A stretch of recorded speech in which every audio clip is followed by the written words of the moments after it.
Coming soon to the parking lot of a mid-level amphitheater near you, it's the Out of Touch Music Festival. Do you like spending the entire day in the hot sun thinking, oh yeah, I remember them. They toured for over 30 years and now you'll wait over 30 minutes to hear that one song. They couldn't replicate their initial success, but they didn't break up. Each act guaranteed to have at least one original member. The Out of Touch Music Festival. It's not that new music is bad or you're too old. It's both. You've seen the phenomenon of making a murderer. Now it's time to go a bit deeper. Super TV3 now brings you Making a Shoplifter, the documentary tale of a man accused of an unspeakable crime. Do you know why we brought you in? No. Oh, you know what you did? No. You stole something. I ain't stole nothing. What was it? I ain't stole nothing. Yes, you did. I bought this with 2 quarters. I had 'em the whole time. What did you steal? Nothing. The riveting drama. I don't know who planted them crumbs on me, but they don't want me out of this security booth. The shocking admission. Hey, hon. Yeah? What you doing? Nothing. What you doing? I don't know. Yeah? Well? I don't know. Yeah? You know. Well, what they got you there for? Yeah, I've been sitting here about around 18 minutes. Ma, I really have to pee. You at the mall? Drama unhinged. We have the evidence, the surveillance tape. Your Honor, he stole a bag of bugles. I hate bugles. Sir, you are currently wearing bugles on your fingers. Playing witch fingers don't make me guilty. I just like to have a good time. In a new 18-part series, Making a Shoplifter. Don't miss a single second. Only on Super TV3. The twilight years are the best years of your life. But you might not know that if you're just watching TV. Hi, I'm host Chris Christopher. And I'm Neil Scheinfeld. Getting older offers insightful commentary and wisdom to those of you enjoying your last years. We understand you have, at best, 4 more years left. Getting older shows old people, not unlike yourself, doing things exceptionally better than you. Drop us a line to be featured on the next episode. And do it quickly. Sooner rather than later. Time is a precious thing, and so is tuning in to Getting Older. After a local Ponzi scheme pulled the wool over my eyes, attorney Crab Newberg was able to recover my life savings, $36,000. Thank you, Mr. Newberg. You're welcome, Chet. I was honored to recover over $40,000 for Chet after a local gym took him for a dumbbell, and I'd be willing to help you too. I've graduated from an accredited law school and passed an intensive examination in the state of Florida. Ponzi schemes are illegal. You don't need 2 other friends to tell you. Visit AskTheCrab.com. That's crab with a K, and you've got a case.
New from the makers of Sicker, the hottest craze in passive messaging technology, Singstagram. You speak it, we sing it. For all the good times, Congrats on graduating. Congratulations on your graduation. and the not so good times.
Come on, man. Yeah. This is my Randy Savage. Or not Randy Savage. Yeah, Randy Savage. Hey, come on, brother. It's time. You're wearing a WWE shirt, so Yes. it's time to go. It's the show. You want it? You got to snap into the show. It's over the Dirt Pop Go Radio. I don't know what that You have to do that from now on. Really? Do I have that kind Yeah, I of like it. Yeah, you're going to be fucking horse. E. Wait, no. E? What's the horse noise? E. Nay. Nay. E. What is E? That's a dolphin. Anyway, welcome to the show, everybody. There you go. All I know is E is the most a non-euphonious Animal noise. No, vowel to try to harmonize, because you know when people do the ooh and all that stuff. Yeah.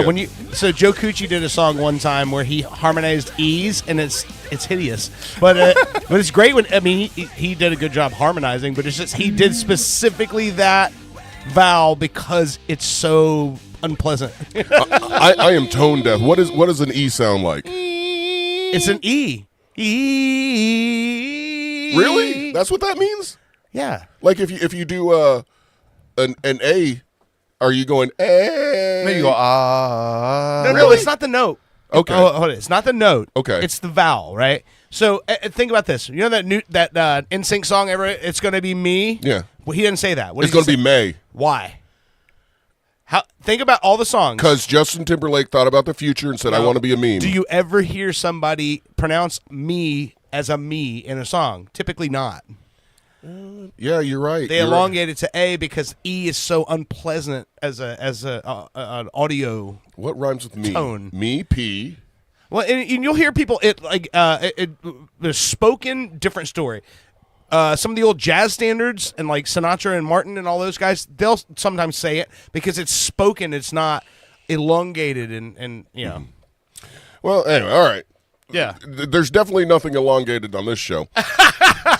This is Owen Dirt Pop Culture Radio. I'm Owen Money. That over there is Dirt McCoy. Yes, sir. With a beautiful WWE shirt on, which we'll talk about in a second. Well, And- then this, I'm glad you brought up the Macho Man Savage because this is a throwback to that period of time. Yeah, I think it's that's what Roosevelt's is the shirt company. Every Christmas, I get a ton of these things from my mom because she knows I want to be nerd out and everything. So yeah, it looks good. And no, I'm trying to get to you, my man. No. The heart of the show. Cholesterol laden heart. We're struggling. The one valve left working. It's the bushy. the hardest working valve in show business. I think I'm going to add D to your name, the bushy. The bushy. Yeah, I like it, the bushy. How was y'all's Christmas? Well, Happy New Year, both of you. It was good. Yeah. Also, according to Larry David, today's the last day you can say Happy New Year to somebody before you can go fuck yourself. Okay. The third? Really? Yeah, he said that's the last day. After this, shut the fuck up. I'm okay with that. It makes sense. What, you want were to the be a week in? Fucking Yeah. Happy New Year. Yeah. It's like, Yeah. yes, I get it. Yeah, remember Curb Your Enthusiasm? Remember he says that? No, after the third. Yeah. Just shut the fuck up. Well, I mean, unless you're just seeing somebody for the first time and like it's the 12th and you're like, hey, how you doing? Happy New Year, brother. No, that's too. Yeah, You no, can't no. do it. No. If you're not seeing them before the 12th, they don't matter that much to you anyway. So just yeah. Business. I like that If you idea. really I gave only- a fuck, you would see them before the 12th. I like that. I only care about people I see in the first 3 days of the That's funny. It's the people that you're around all the time, year. Right, yeah. It looks like you got some cool shirts. Anything else for Christmas? I got a bunch of new vinyl. New vinyl. Yeah. That's a big thing. That's a big thing. Yeah, I got some. It's funny because my mom got me a bunch of the records I used to listen to back in the day on vinyl. Which every year, like depending on what happened, like dude, the year that John Prine passed away, she got me a ton of John Prine on vinyl, which is always fucking awesome. But this year it was Ozzy, Black Sabbath, and Pantera.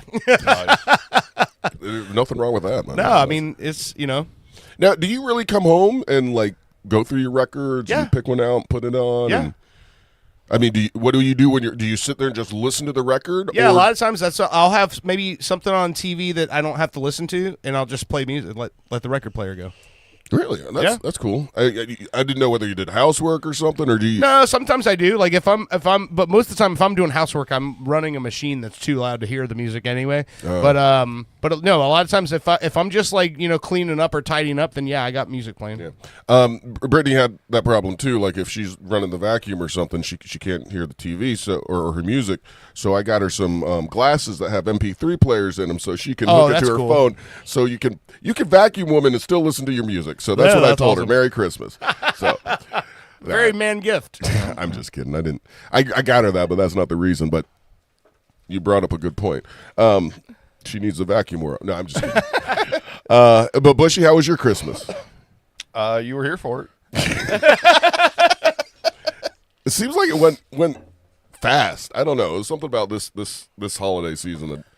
It's in every year that goes by, it goes faster and faster, and I think it's just because we get so much older that it turns into, instead of like when you were a kid and you're like, oh, can't wait till Christmas. Now it's just like, fuck, I have so much shit to do. Get it over with. Yeah. And then it just flies by. Yeah. For me, it's weird. I'm just like giving up all hope on the future. So it's like every year is just like, I know this year's probably going to be the same as last year. So it's like there's a number difference, You're right. Like I did find out I was like 44 instead of 45, so that was cool. Or 43 instead of 44. One of those. Oh, really? What year were you born? 81. Oh, you thought you were 80? It was born in 82, right? So no, I thought whatever it is, I thought I was a year older. Oh, okay. You're 81. What month?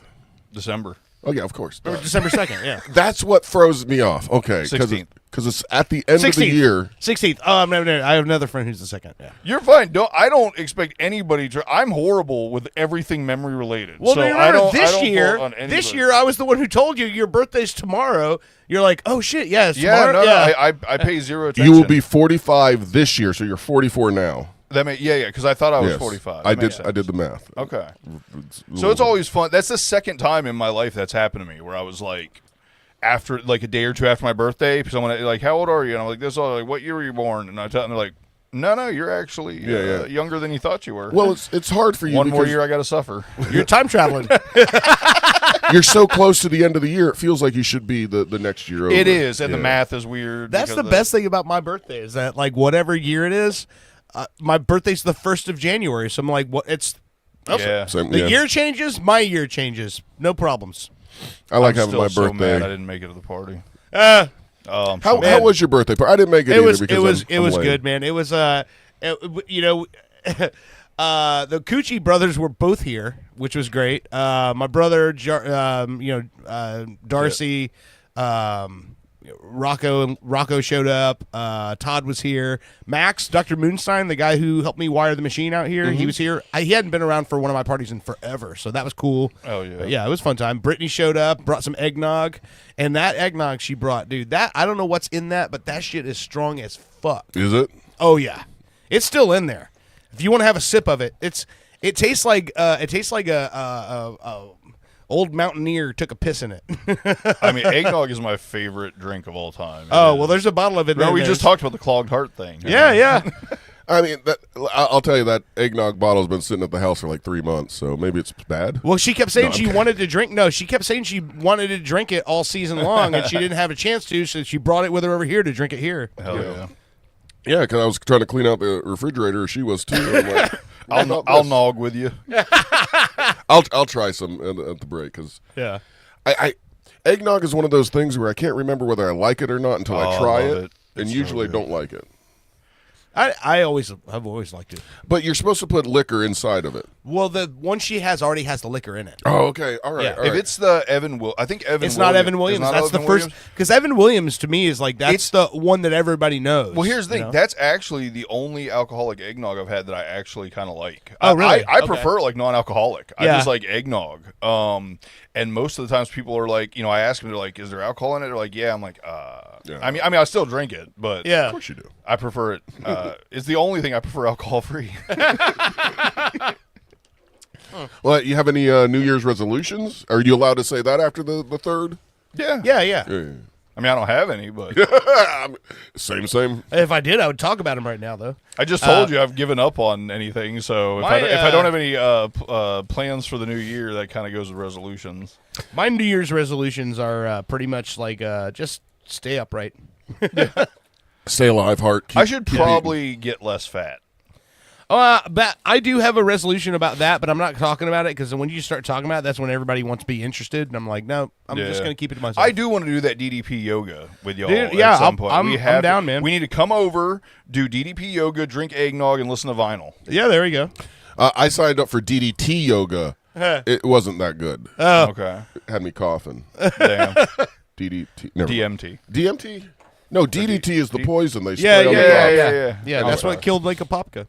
Yeah. So before we go on for this, I do want to bring this up. So, Cooch, the owner of the record label, the guy that signed me way back in the day, put me and my brother on the road and everything, he's moving to Baltimore on the 8th of January. And so he was supposed to come on our show, the last show of the year. Yeah. Had some family stuff pop up, couldn't go. So he came to my birthday party, and he brought Christmas gifts for the three of us. Oh, shit. And so I'm going to hand them to you on the air. Keep it white side down for the moment, and then when I tell you to flip it over and see what this is. It's a Christmas ornament. It's not a cookie. Okay, I was thinking it was a cookie. It's a Christmas ornament. All right. I still might eat it. All right, go ahead. Flip it over. Take a look at what it is. I'll let it. Well, should we do the same time? Yeah. Oh, Jesus Christ. Who is that? Hold on, let me put my glasses. Is that Mike Tyson? No. I'm sorry. Hold on. I'm oddly aroused. It's a viral meme that popped up during the pandemic. Is that Plies? No, that's Wood. That's the big dick black guy that everyone was texting each other during the fucking pandemic, but he's dressed as Santa Claus. Okay. And instead of his dick hanging out, he's got his dick in the fucking Santa bag. I'm proud to say nobody sent me a giant black dick that I can recall. Yeah. Time out, Dirt. I like that you're giving it to Owen. He has kids. They're like, who is that, Daddy? Daddy doesn't know either. Uncle Dirt gave this to him. Uncle Dirt says apparently everybody knows about this from 5 years ago. So, Uncle Dirt has everybody's big black dick on their tree. So here's the way that this guy now. Here's the sad part about it is when he got famous during the pandemic, he had already passed away. But what? But the thing about what a waste. Where he went, and this is something that I mean, to me, this is like. This defines the pandemic for me. Is that people were sending these people were sending these text messages out that says, "Hey, the virus is there's a lot of infections in your town. Take a look at this map and see if it's anywhere close to where you live." And then when you would click the link, it would just be this guy with this giant dick hanging out. And and so that was like, did you see it? Well, it was the first one. But Google puts a lot of other pictures up as well. And when you search for big black dick meme, wait, pull the picture up. Show Bushy. No, don't show. Yeah, no, Bushy, come on, you have to see it, Bushy. I'm not looking. Bushy, it's for the show. I don't care. I don't need that. There's no I can. Guess what? I kind of can guess what it looks like. Take a picture of Bushy, Photoshop off the beard, and put a black tint on it, and that's what it looks like. And a giant dick. So then it looks nothing like Bushy. Right. There's more black dicks on my computer. Wait, he was talking about Photoshop. Right if you're listening to the show right now and you remember this meme, please fucking throw something in the comments here and tell me I'm not the only perv that was checking out black dicks during the fucking pandemic. I think there's like 3 of you that got this. Okay, so Gangster Granny, who's one of the she's a big social media person. Hold on, thank you, Chris Cucci, for the black guy in a Santa outfit. The black Christmas guy. So Gangster Granny, when this was all going on, her grandson had that picture printed like wall-size canvas and hung it in her room. And she just comes in the room and she goes, "Oh, I love art." And he goes, Do you like him? She goes, "He has kind eyes." That was funny. That is funny. I mean, I think I kind of remember that. So maybe I did get exposed to this, but this is one of those things you immediately expel from your brain. Erase from your memory. Like, funny thing is, somebody I know got that text message and said, "Oh, this is fucking hilarious." Sent it to his wife, and then a couple hours later, it's like she left him. Hey, did you see that? that map, that COVID map, and she's like, I haven't had a chance to look at it, but I already forwarded it to the girls' teachers and everything. Oh, yeah, without even looking at it. Yeah, and he's like, "Fuck." Oh, yeah. Damn! Everybody man. in the PTA saw that. That's fucking funny. That's amazing. It's dick rolled. Yeah, dick roll. And he's like, and then when he finally, he's like, you didn't look at it before you sent it? She's like, no. And then she clicked on it, and the picture came up, and she cleared it out and clicked on it again and cleared it out. He's like, no, that's the link. That's the joke. You need to click on it again and have it go, never gonna let you down. Never gonna give you up. And by the way, his name as a porn star was Wood. That's it. One name. There was a very brief period of time where wood was the slang for weed. Oh, really? It was mostly like a Georgia, Alabama kind of thing. Well, they only have so many words in their You got vocabulary. that wood. Roll up that wood. No, it's because they didn't want to say the E's because it's not harmonious. Yeah, exactly. I didn't even think about that. That might be true. There was one thing that happened over the holiday season right before Christmas I wanted to bring up because I never actually got to meet this guy personally, but he was, when I was doing the ghost hunting stuff, he was interested in some of the things. He actually commented on one or two of the videos that we did. Yeah. But Adam the Woo passed away right before Christmas, 2 days before Christmas. It's only 51, man. I know that. I know I've heard that name. 20 years ago, I would have said, man, that guy had a full life. Yeah. Now I'm like, that's so goddamn young. That's 5 years away from me. I mean, I just, hopefully I'll be around. What I think is gross is I'll be watching a movie and I'm thinking like these, say like two detectives or something, and I'm like, oh man, that one guy is fucking old, and then they're like, he's like 35, and I'm like, what the fuck? Yeah, I have wasted my goddamn life. I have accomplished nothing, and I'm creeping up on 50. Where I met Adam the Woo was Adam used to be the bass player in a punk band called Guttermouth, and we played with him with Moonmen. That's where I knew Adam from, and so you knew him before he started doing the videos? Yes. Yeah. So just for those that don't know, like, Bushy, Adam the Woo was this guy, he started doing YouTube videos and doing like every day, and he would go to do weird places, haunted places that people might be interested. I remember the first time I saw his video, he was walking down 192 going, ooh, there's a souvenir shop, look at that guy's cane, and stuff like that. And the Daily Woo was the channel. Yeah. I didn't, I kind of got it, but I didn't understand the following that he had at the time. I'll tell you, the videos that he did that were the most interesting to me is where he would go to abandoned places and stuff like that. Like he had one video where he went into the house that was shared by Judy Garland and her husband, and it had been abandoned. The house is still there. When he went inside of it, a lot of their stuff was still there. Yep. Same thing with Tina Turner and Ike Turner's house. That house was almost like they just walked away one day and never came back. He did the backlot tour of MGM Studios in Hollywood before it was demolished. So the house that the Griswolds lived in Christmas Vacation, that house with the porthole window that Chevy Chase looks out of, that house was there. He went through all that stuff. Yeah. So was he always an Orlando guy? Because he died in Celebration. He moved to Orlando in the early 2000s. I want to say like 05, 06, somewhere in that time. But Guttermouth was a Southern California punk band. So I don't think he's an original member. I think he was a guy that came on during the 90s. So what did he play? Bass. Yeah. So you got this talented guy. He's trying to make a music career. He moves to Florida, and he starts doing these videos, and he just takes off. And apparently, if you make video every day, like what we trying to do with the radio show or something, you start getting in that algorithm. You start making money, and he made enough to buy a 3-story home in Celebration, Florida, just by doing videos on YouTube. Well, he had 785,000 subscribers. Yeah. Which seems small compared to some of these people. Yeah. But that's what you.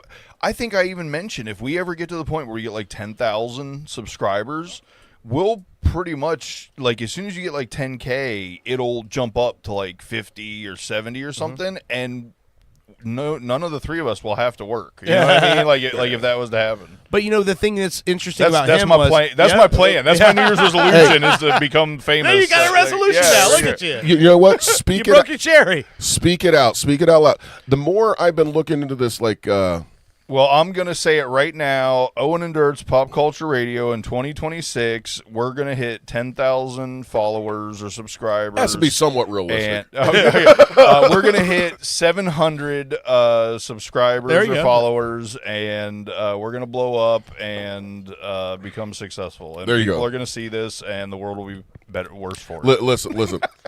I've been really busy and stressed out lately, and with the new year coming, you know, you get lost in your mind a little bit, and I had to reground myself. I kind of, like with the kids, kind of got lost the regular meditation that I used to do and stuff like that. Yeah.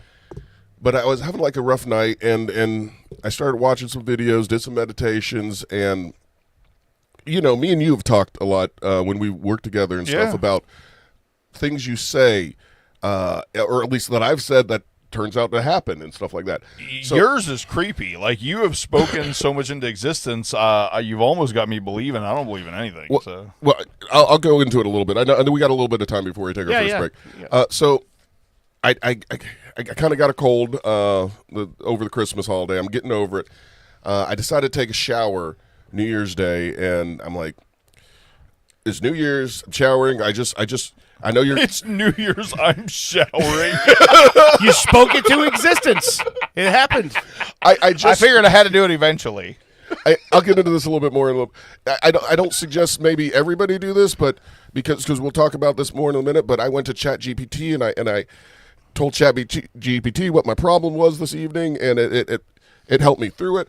Anyway, I'm a little hurt that instead of calling me or Dirt, you were like, you know what? Let me go to AI. It's 3:00 in the morning. Dude. You guys really want to? Yes. Talk I'm to awake me about a dead dog from 30 years ago. I've still got 4 hours ahead of me in my game at fucking 3 a.m.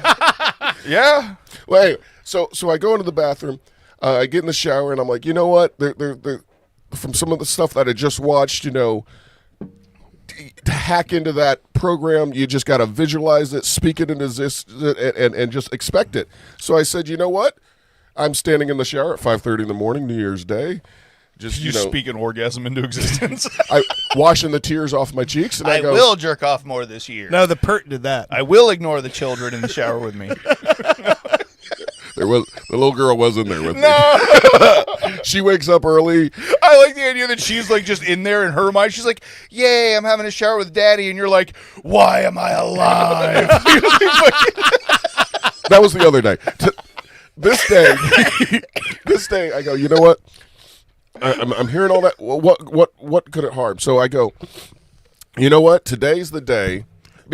In the business, I have my own business, and it's been a little rough because at the end of the year, people don't want to fucking pay for whatever reason, but then they eventually start paying when you send them 14 For the million most part, emails. I believe it's just because there's all the Christmas breaks and vacations and stuff, so people just aren't doing what, you know, is Probably. normally getting done. I don't think it's malicious. I know it's not, but it sucks. Like every day you're expecting something. Yeah. And it never comes. So I say, you know what? Screw this. I know we're going to go to the post office today. We're going to have at least one check in there. And you know what? By the end of this day, this other account who said they were going to pay, they're going to pay electronically. And both of those motherfucker things happened that day. Oh, yeah, man. I mean, it was You have fucking weird. power, bro. I don't. Where's it coincidence? What is it? I don't know. I need you to talk about me getting late again soon, though. It's been a couple months. I mean, that could happen tonight. Trust me. No, I mean it. Like now. Say, I need you to say the words. Bushy is going to get laid in the next month. Well, I have to be. It might turn into you getting laid up in the next month. You know.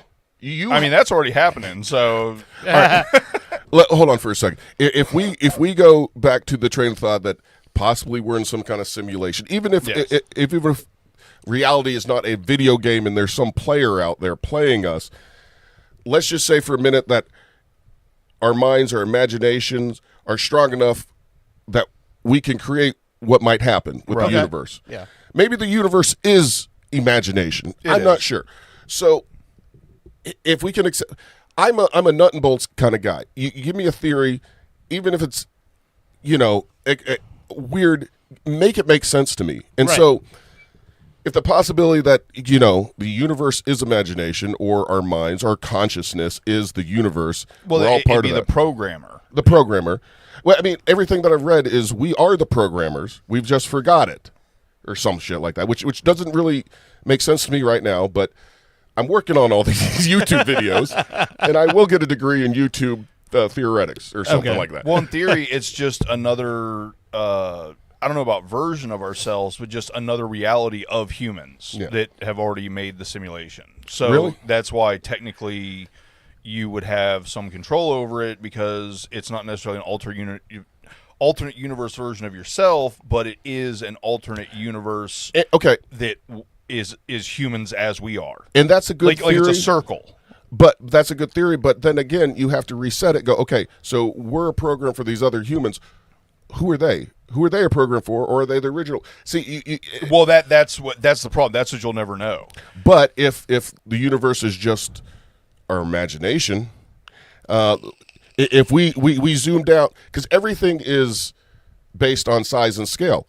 If we zoom down small enough to the size of an atom, between our atoms, there's nothing but space. Right. So the smallest particle we've managed to address and identify is computer code. That's where this shit is coming from. That's where the DMT and staring. I got you. Yeah, I know that. Yeah. But again, we should all do DMT and do the show sometime. I've never done it. I know. Well, I'll talk about that off the air. This is a small room that we're in. All I'm going to say is it's very possible that could happen if y'all were interested in that. I think I did it once, and it's over real quick, right? It lasts like no, that might be the salvia. That's salvia. What it was, salvia. I remember back in the fucking DMT 90s, is it's the whole crazy thing about DMT is everybody sees the same thing who does DMT. That's where it's like this really trippy thing, because when everybody does acid or another hallucinogen, mushrooms, everybody has a similar experience but different. Okay. Apparently, everybody that does DMT sees the exact same thing. Yeah. Well, if they're looking at a laser. So, okay, this is what I'm saying. No, just... Well, there's an experiment going on right now. Not experiment, but if you look up reality laser code, they take DMT, they get into a sealed box. Maybe it's something like this. They shine some lasers, intersect. You're supposed to stare at the laser on DMT. That's the part where... Yeah, I haven't heard about the whole laser part of it. And they see computer code in the laser. Oh, wow. So the theory is that somehow... these two laser lights and DMT unlocks the fact that you can see the code of the program we're in, which I don't really totally accept at all, because you're adding drugs to it. Drugs could make you see something, and everybody sees, I guess, computer code. Maybe that's just what DMT does. It unlocks zeros and ones in your head, or maybe it really is tapping into, whoever's really running the program, and some stoners figured it out, which doesn't make sense to me. No, it makes perfect sense. But all I'm saying is even I don't believe in God or the Bible necessarily, but I do believe that the Bible is a record of old stories that we should have for some reason. And in the Bible, it very clearly says there's power in the spoken word. And I know religious people use that as a crutch to go out there and speak all their bullshit, but maybe that's pulling back from something that we figured out thousands of years ago, that hey, we're in a program, if you speak it, it'll happen, Yeah. If you believe it enough, it'll happen. There was some woman that wrote a book, and I think she won like thousands of like lotteries and things. She would enter a contest, and she wrote a book about it. She said, look, I would enter a contest, do what they said to do, because there's no reward without action. Right. And I would just believe that I was going to win it, and I would treat my life like I was going to win that. And like so many things she has won, way more than a normal average person who enters all these things. So anyway. There's a movie about that. What? That person. That one person? Yeah. And I believe Woody Harrelson's in that movie. But yeah, there's a movie about that person. Yeah. So anyway, all right. I didn't mean to get on all that tangent, but reality might be a simulation. Away, man. I'm already third segment buzz. So. you gotta have a positive mindset is one thing I truly believe, and that's very hard. And yeah, after the break, maybe I'll get into like how dark my thoughts get, and then how ChatGPT brought me out of it. Like within a couple paragraphs, it basically, like I said, a nuts and the bolt person. I'm like, ChatGPT, I'm feeling this way. This is what fucking happened to me in my past.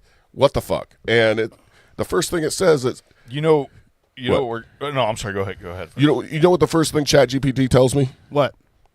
Says, you know what? Thank you very much for trusting me in this issue. Yeah. And it's crazy. You know, it's like, it's almost like it's a real person there therapying me, but it's not. It's a fucking robot. I'm terrified, but over the break, we should put me in there. Dude, you're terrified, but I was going to ask if you wanted to. We could even do it a bit. We could dumb it down. Mine's just going to... Wait a minute. What do you mean dumb it down? Well, I mean, not make it so depressing. I was going to say is, I'm sorry, it's over. You are correct. No. Okay, you did well to give up. So you mentioned this before we came on the air, but you know about the whole what Bushy was saying, the ChatGPT lawsuits and stuff. Yeah, well, I want to get that in the next segment because, do we have time to do it all right now? Yeah, we got about 15 minutes. Yeah. Well, I like cutting it up so people won't get bored with the segment, so they'll think of something. All right, I'll just jump into it now. So, you know, New Year's ending, New Year's beginning. We're a year older, a year closer to death. Oh yeah. You start thinking, or at least I do, like maybe this will be the year.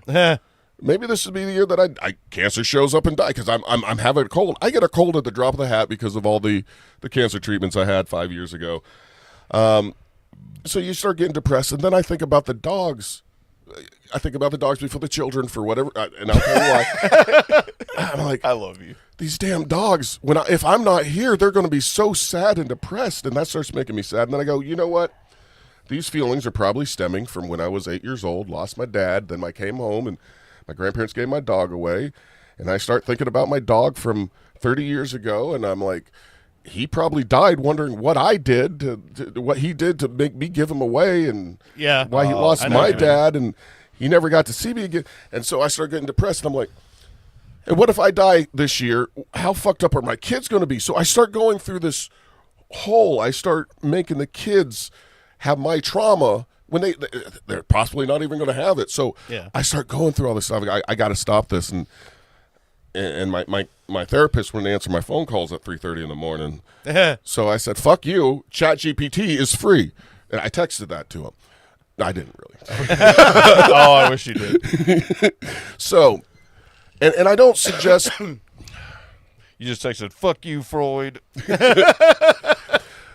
There was a part of me that wanted to come on here and go, everybody should do this. But then again, you brought up a story, and I could see where it would go that way, where if you're not careful with this, I think you could get information that could lead you down the wrong road. That's what I'm saying. I almost guarantee you, we put me in there, it's going to have a different you should not be part of the human race. Yeah, no. GPT's just going to go, new phone, who dis?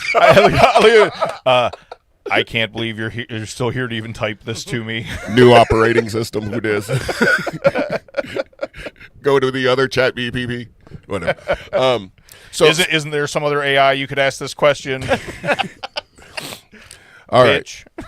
So I basically wrote this to ChatGPT. I said, here's my problem. It says, 30 years ago when I was 8, my father died and I went to live with my grandparents. They gave my dog away while I was at school and didn't give me a chance to say goodbye to him. I wanted to keep my dog, and I said I'd take care of him, but that didn't matter. I feel like the dog missed me and my dad, and he died missing us, and therefore I am wrestling with the grief. I was also told my dad would get better after he died. Everyone told me he was happy and healthy in heaven. It made me feel like he wasn't happy being alive with me. Okay. Just laid it out there. Yeah. Said, hey, this is my trauma.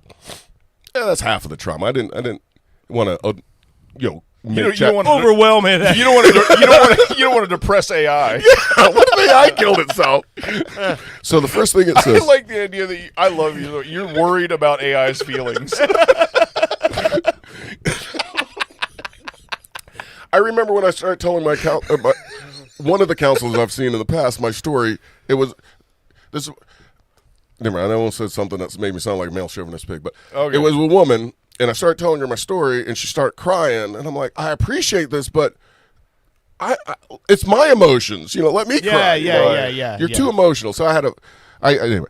Oh, I like the idea you made your therapist cry. That's hardcore. AI says, thank you for trusting me with this. What you're describing is deep, layered grief, and it makes complete sense that it is still with you. So just that one sentence, it validated my feelings. Right. It said, hey, you're not weird. You should be feeling like this. And it gave me why. It's deep and it's layered grief. It's not just one thing that fucking happened. It's layered. It's this. Yeah. It says, you lost your father, your sense of safety, and your dog all during a time when you were far too young to have the power or language to protect what mattered to you. Never thought of it that way. Yeah. I'm, as an adult, thinking back of that thing, it's like, why didn't you fucking make more of a noise about keeping your dog? Why didn't you do this? Why didn't you do that? It wasn't your position. Yeah, you were 8. Yeah, you're too How young. the fuck are you going to do that? And then it says a few important things I want to say clearly. And then it talks about the dog. I'll paraphrase this for you. Basically, it says, hey, dogs adapt to things. It was fine. It moved on. It probably would have seen you again and remembered you, but they are adapting things. It was fine. Dogs tend to attach to the most person that's there most of the time. The one that gives them food. Let's be real. Yeah, you know yeah. what I mean? Yeah. We put all our feelings into it and shit. They just like whoever feeds them. Exactly. Yeah. And just reading that, like, immediately, like a switch went off. Like, I knew all this stuff. Have you not watched The Dog Whisperer? I have. You just gotta and snap at it, and fucking that's all it thinks about right then. I know, but the fact that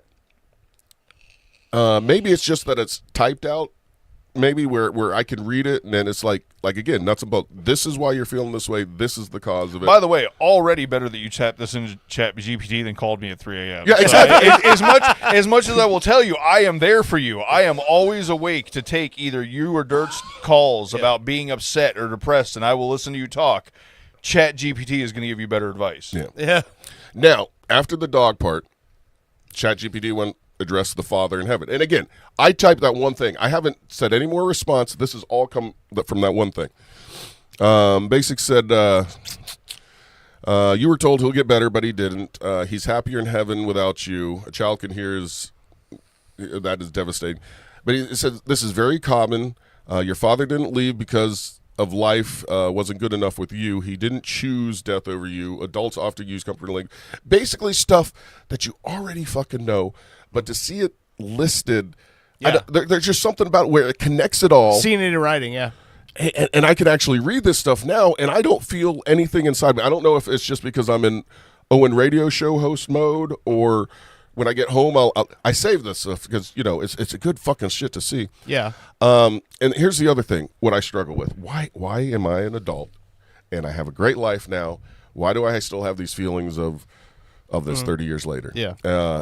Because the human body is shitty design and our brain latches on to negativity. It's fucking the way it works. So, ChatGPT, from what that little bit I told it, says, this is why you still hurt 30 years later. It isn't just grief. It's unresolved grief mixed with betrayal and confusion. And as adults, and as a father, I kind of sometimes want to give the kids the easy explanation on things, but when it's something like with a death and having to get rid of your dog and shit like that, I think you need to be 100% honest and not betray the trust the kid has. So we had loss without goodbye, promises that weren't true, feelings that weren't acknowledged. You know, I want to keep my dog. Give me the responsibility. No, you're not worthy enough. Love that had nowhere to go, basically. So when that grief wasn't addressed. I was a little kid. They said, your dad's dead. You're living with us now. Go to the back room. We're getting rid of your dog, you know? And it's you better be appreciative you have what you have. You know, you could be living with your mother for all we care. I mean, not. But anyway, so it did some more stuff and got into the childhood a little bit. It for me, being able to see this did really well. I mean, I got out of my dark experience. You know, I went, like I said, started meditating a little bit. I'm like, I got to get this like positive mindset again. I went out in the shower. I spoke out what I wanted to happen that day, and it happened. And I don't know. It's just, again, maybe it is getting the mind right, getting tuned into whatever this reality is, whether it's a program or whether it's just nature and telepathy with the universe. I mean, if we can sense kind of what we're feeling sometimes with people, and they have that experience where you take one atom, you cut it in half, you throw a universe away, You do something to this one, the other side will react, and there's nothing that connects them. So if that could happen, and I'm made up of the same atoms as you are, and you are, there's no reason like we can't connect. So anyway, there's a lot more to this reality in the world, and in the new year, I'm going to explore it more and try to be more positive, and I'm going to try to share it with y'all and bring you along with me a little bit. But just try envisioning what you want this year, and you know what pops into my head sometimes too. Because you know, with the business that I run, you know, I really kind of want to sell it off. Maybe either get hired by somebody and work for them and give them, you know, my experience. But on the side, I kind of feel like I want that to be sold off and then maybe focus on this full time. And even though we're a little bit older, I can see us being a local, like, kind of hotspot, cherish kind of thing, and being popular here in the next 10 years or something. Yeah. And maybe getting on. I know radio is dead, kind of terrestrial radio is dead, but maybe we could bring the local market back to life. It's still the number one form of advertisement. Really? Yeah. Well, yeah, live TV's gone, so yeah. Yep. So just let me know when you guys need me to kill myself to really boost no, the numbers. no, You know, like dude. If anybody dies on the show, we're ending the show. No. Yeah. No, don't do that. We'll change the name. Okay. All right, guys. I know we usually do this at the first of the segment, but after that little thing, I mean, I'm not even gonna lie. Fucking Brit, I wasn't able to make it to the New Year's party because my mom fell and I hurt my back getting her up. Yeah. But Brit apparently brought over this peanut butter tequila. Yes. that we love so, and I've already drank half of what was left. So. Darcy, you might not want this. Darcy, she was a big fan as well. It's so fucking good. It is, isn't it? But today, because we haven't had it in a while, and you know, I'm feeling a little doughy, cookie dough whiskey. Remember this shit? Yeah. So we're getting some of this. All right, Fuck I'm yeah. gonna pour these drinks out. You take us to break, and if you're listening live, You want the glasses? No, I was going to hand it to you. Oh, okay. Yeah. All right. Let's do a little bit of that's a good one. Beware of False Prophets by Summer Birds in the Cellar. I think that ties into what we just talked about. I like that. All right, you're listening to Pop Culture Radio. We will be right back. Woo.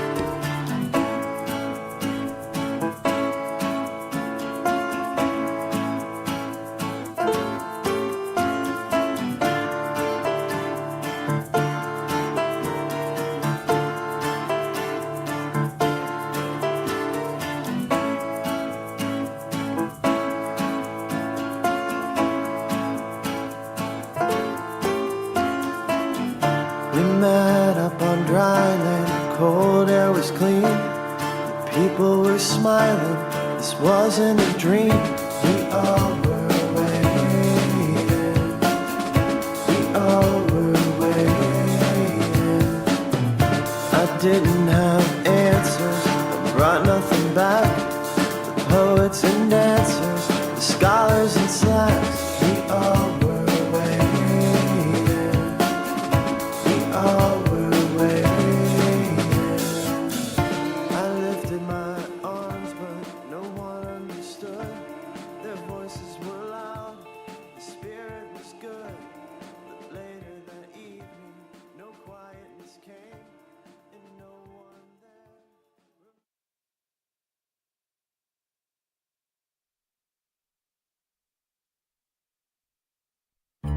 This is not a political ad. If it were a political ad, you would know, because it would begin with dark and somber music as I talk about the person I don't want you to vote for, like this. Also, I would drop my voice a little to sound more ominous as I tell you things about the candidate that are designed to scare you about the future if they were elected. Facts are not important here because I'm just trying to manipulate your feelings. But I don't want to end there. Now I want to make you feel good. So we'll switch to more upbeat music here, as I now tell you the person for whom I want you to vote for. Again, facts are not important here. We will just say things like our candidate will provide better schools, and lower taxes, and puppies and kittens for all. Finally, if this were a political ad, you would hear a statement about who is paying for this, like a political action committee, which raises millions of dollars from the very wealthy with hopes of getting you to vote for the candidate that they think will benefit them the most. The Phillips File is responsible for the content of this ad about the making of a political ad.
After a local Ponzi scheme pulled the wool over my eyes, attorney Crab Newberg was able to recover my life savings of $36,000. Thank you, Mr. Newberg. You're welcome, Chet. I was honored to recover over $40,000 for Chet after a local gym took him for a dumbbell, and I'd be willing to help you too. I've graduated from an accredited law school and passed an intensive examination in the state of Florida. Ponzi schemes are illegal. You don't need two other friends to tell you. Visit AskTheCrab.com. That's crab with a K, and you've got a case.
After spilling a hot beverage on my pants, Attorney Crab Newberg was able to recover $14,000 for me. Thank you, Mr. Newberg.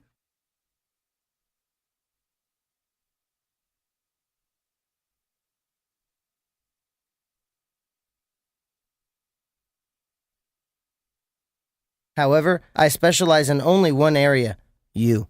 Go to AskTheCrab.com and see what Crab Newberg can do for you. With Crab Newberg, you've got a case. After my grunkle misdiagnosis, Attorney Crab Newberg was able to recover $140,000 for me. Thank you, Mr. Newberg. You're welcome, Valentino. I was honored to recover $140,000 for Valentino, and I'd be willing to help you too.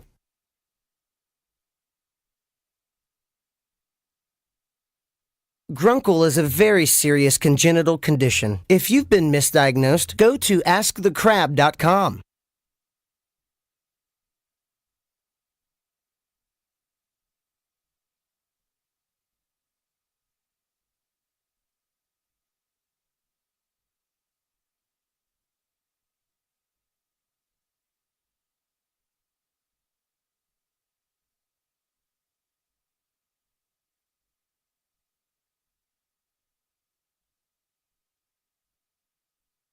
After being laid off, Attorney Crab Newberg was able to recover $2.1 million from me. Thank you, Mr. Newberg. You're welcome, Joe. I was honored to recover $2.1 million for Joe after he was fired from his job, and I'd be willing to help you too. I've graduated from an accredited law school and passed an intensive examination in the state of Florida. No one has the right to treat you like dirt, but if they do, I will make them pay. Simply go to AskTheCrab.com and see what Crab Newberg can do for you.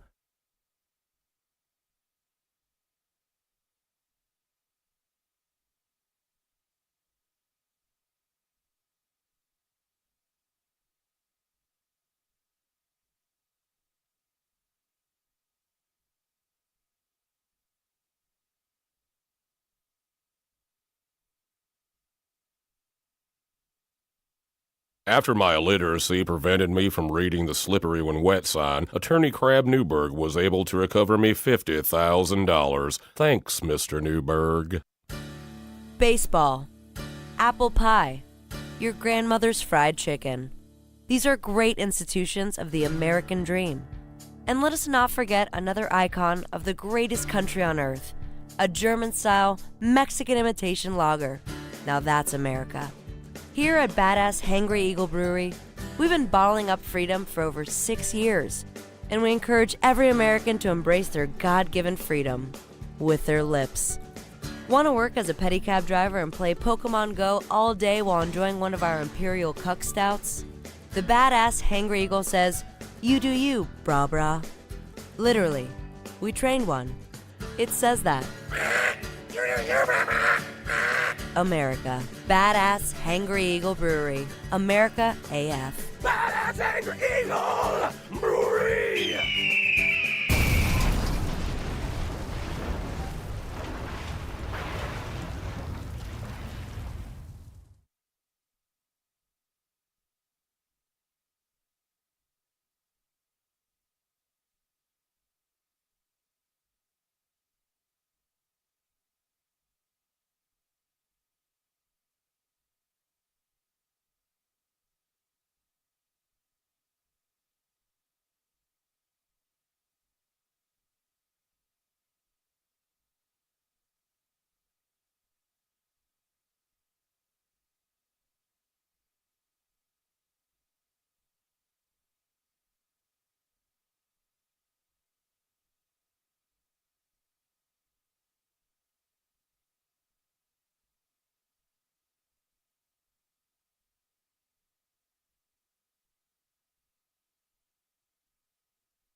The war on vending machines is hitting closer to home. It's hitting the workplace. Salutations! My name is Dr. Patience McCracknuts, PhD.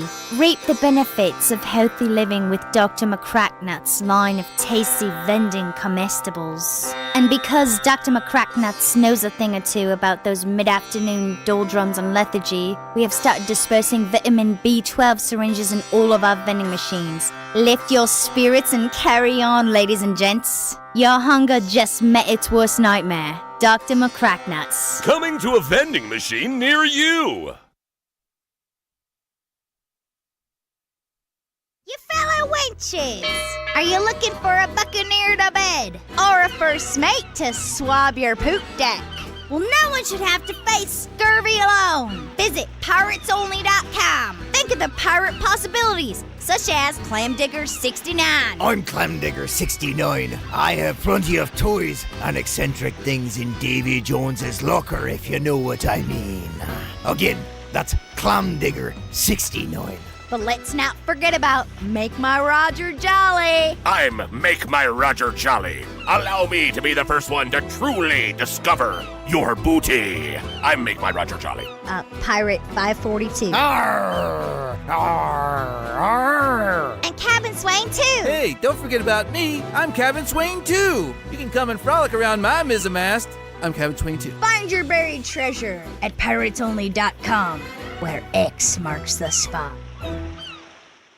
Ginkgo Kielbasa, from the people who brought you Energy Brat, comes a taste you'll never forget. Ginkgo Kielbasa. The first time you met the love of your life and the smell of the air.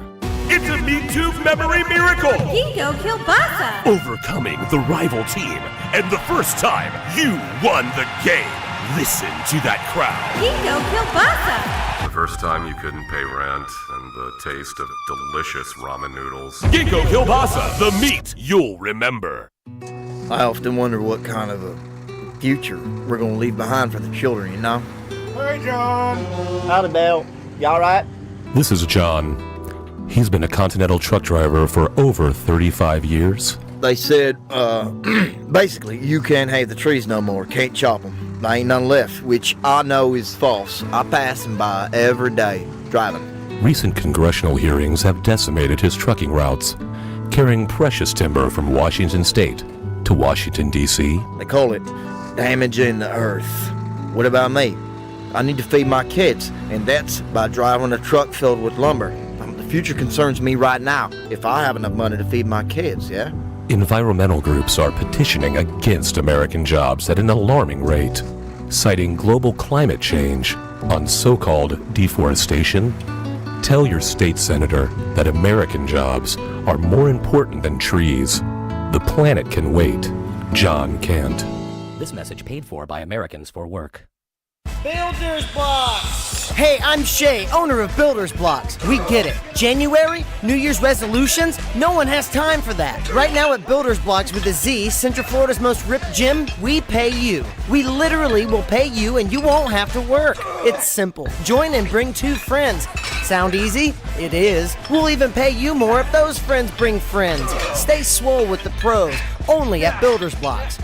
Discounts of pre-approved groups of 5 or more. Sunday, Sunday, Sunday. We bring you the first politically correct monster truck rally. Unless, of course, you find that to be inconvenient. In which case, we'll have a matinee on Tuesday.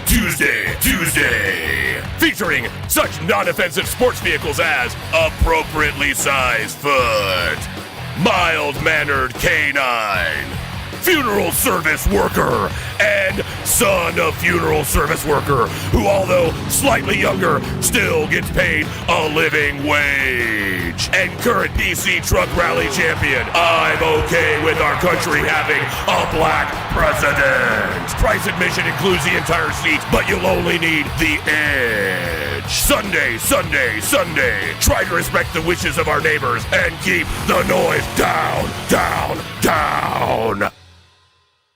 Tonight on Orlando's Super TV3, from the producers of Naked and enlightened, we bring you the social experiment of the century, Pop Swap. Who's got the TV? Who's got the batteries for the remote? That is the remote for the Himalayan salt rock lamp. Salt rock? What the hell is We that? don't have a TV in No here. TV. Yes, we have a TV. I worked 30 years for. We have a Get TV. in tune with, the root chakra. I've got my chakras. My doctor prescribes them. Rhonda, you're talking nonsense. Actually, I have an Earth name, and Your that what is name? Rabbit Fox. The what? Watch what happens when millennials meet their new grandpas.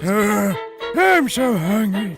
This sandwich bread tastes like pride bread. Grandpa, what are you doing? Put it down. That's not your food. That's my food. It's gluten-free. Yeah? Do you know what a gluten is? Yeah, I know what gluten's are. I'm gluten-free. You damn right you're gluten-free, because me and all of my friends, we stopped the gluten. No, you didn't. Sure I did. No, you didn't. Mm-hmm. No, you didn't. Yeah? You did not. The glutens, they were coming out of the woodworks. They were Tommy, and Tommy was from Kansas City. So we called him KC. Right behind me was Tex. He was from Baltimore. So there we were. When Generation Y mingles with Generation What? All right, see you in a week, Pops. Huh? No, not you. How you doll face? Hey, you get your mangy Boys. mitts off of my granddaughter. You're not my granddaughter. Don't you Your tell mitts me are what to do. This is damaging me emotionally. Who? The greatest generation in human history faces their greatest challenge. Pop Swap, only on Orlando's Super TV 3.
Ready? No. Too late. Ready? Up.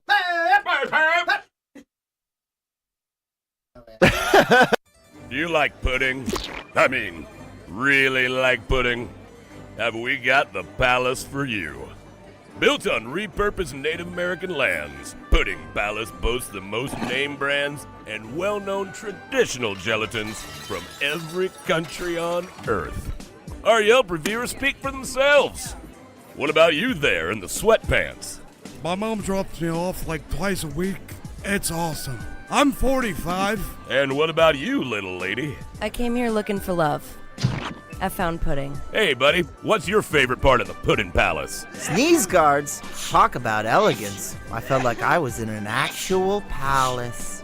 All right, I see a bit of a line. Good. Okay, getting kind of busy here. Let's just go and see what's going on around the corner over here. And hey, sweetheart, what do you think of Pudding Palace? I never knew pudding could be so fancy. Well, there you go.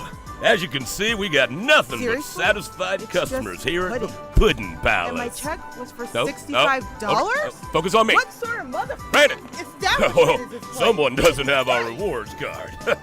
Come on down to Pudding Palace. Pudding Palace, where pudding kings are born. Coming soon to the parking lot of a mid-level amphitheater near you, it's the Out of Touch Music Festival. Do you like spending the entire day in the hot sun thinking, oh yeah, I remember them? They toured for over 30 years and now you'll wait over 30 minutes to hear that one song. They couldn't replicate their initial success, but they didn't break up. Each act guaranteed to have at least one original member. The Out of Touch Music Festival. It's not that new music is bad or you're too old. It's both. The twilight years are the best years of your life. But you might not know that if you're just watching TV. Hi, I'm host Chris Christopher. And I'm Neil Scheinfeld. Getting older offers insightful commentary and wisdom to those of you enjoying your last years. We understand you have, at best, 4 more years left. Getting older shows old people, not unlike yourself, doing things exceptionally better than you. Drop us a line to be featured on the next episode. And do it quickly, sooner rather than later. Time is a precious thing, and so is tuning in to Getting Older. I'm Julian Assange, owner of Julian Assange's Sausage House, located at Flat 3B in the Embassy of Ecuador in London. If you can't get enough of hundreds of thousands of leaked emails about banal topics of insignificance, at least fill up on me sausage. And for dessert, enjoy a conspiracy in 3 delicious flavors. Crooked Clinton coconut, don't deport me bro mango, and hacker's surprise. No surprise here, it's criminally good. Haha. Julian Assange's Sausage House, in the Embassy of Ecuador in London. Help pay for me cost of living. Free sausage to Swedes. Take things to a new level of ennui with the first annual French Riviera Games. Events include cigarette smoking, depressing filmmaking, scouting, esoteric performance art, and moustache. Fun for the whole family. We will have disinterested mimes that will challenge your child's sense of existential security. And a bounce house. A special appearance by over 50 Serge Gainsbourg impersonators. And Jean Reno. Check out our midway games and events. And buckets. The French Riviera Games. Where the wine flows like the river Rhone. Coming to an empty field near you. Looking for professional installation for that fence? Don't want to do it yourself? Look no further than Fence Crafter, Central Florida's newest and coolest wall building company. If you're like me, you want a yard wall built exactly for your personality, and Fence Crafter will absolutely do it for the least amount of money. If it's important to you, we'll do it, guaranteed. Custom painting, 3D print renderings, and free shipping is the Fence Crafter way of business. Call or find us on social media for your free estimate. Fence Crafter.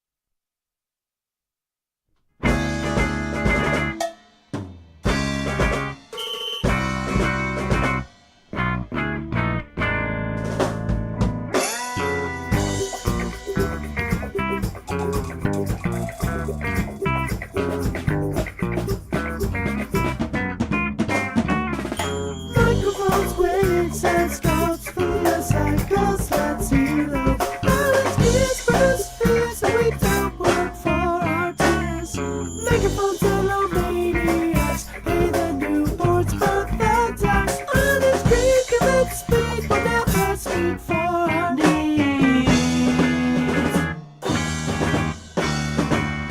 I hate breaking into this.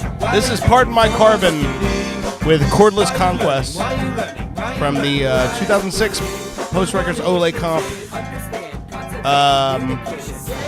Anyway, the lead singer and songwriter in this is Sean Moore, who is now he's always been a classical violinist. He was the violinist and fiddle player in Heathens, but he plays with Andrea Bocelli now. That's wild. Andrea Bocelli. That's one of the three. He's the maestro. He's like an orchestra guy, right? He's he's one of the great tenors of Italy. Okay. He's blind.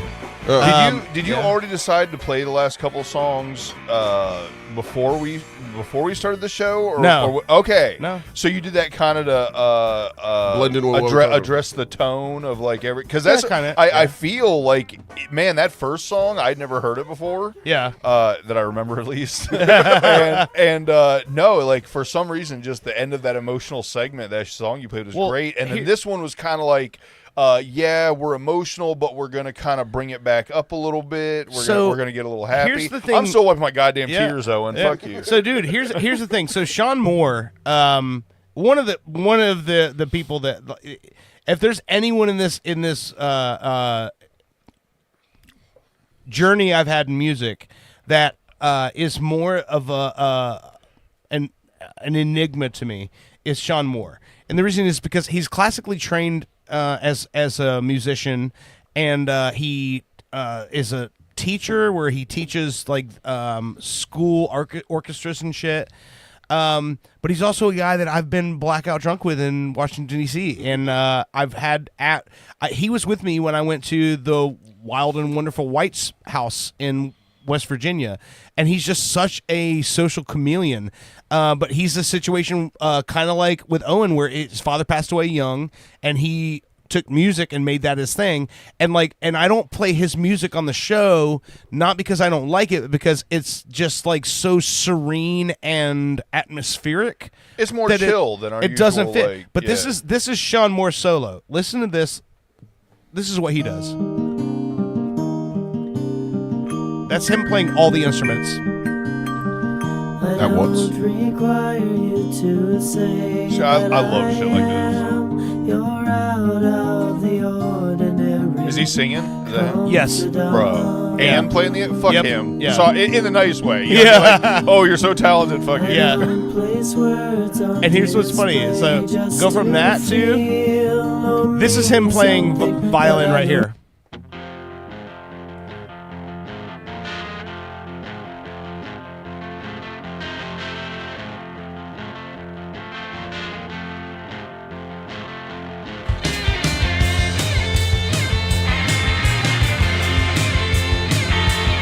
And that's like very unconventional. He's playing it through an amp. Yeah.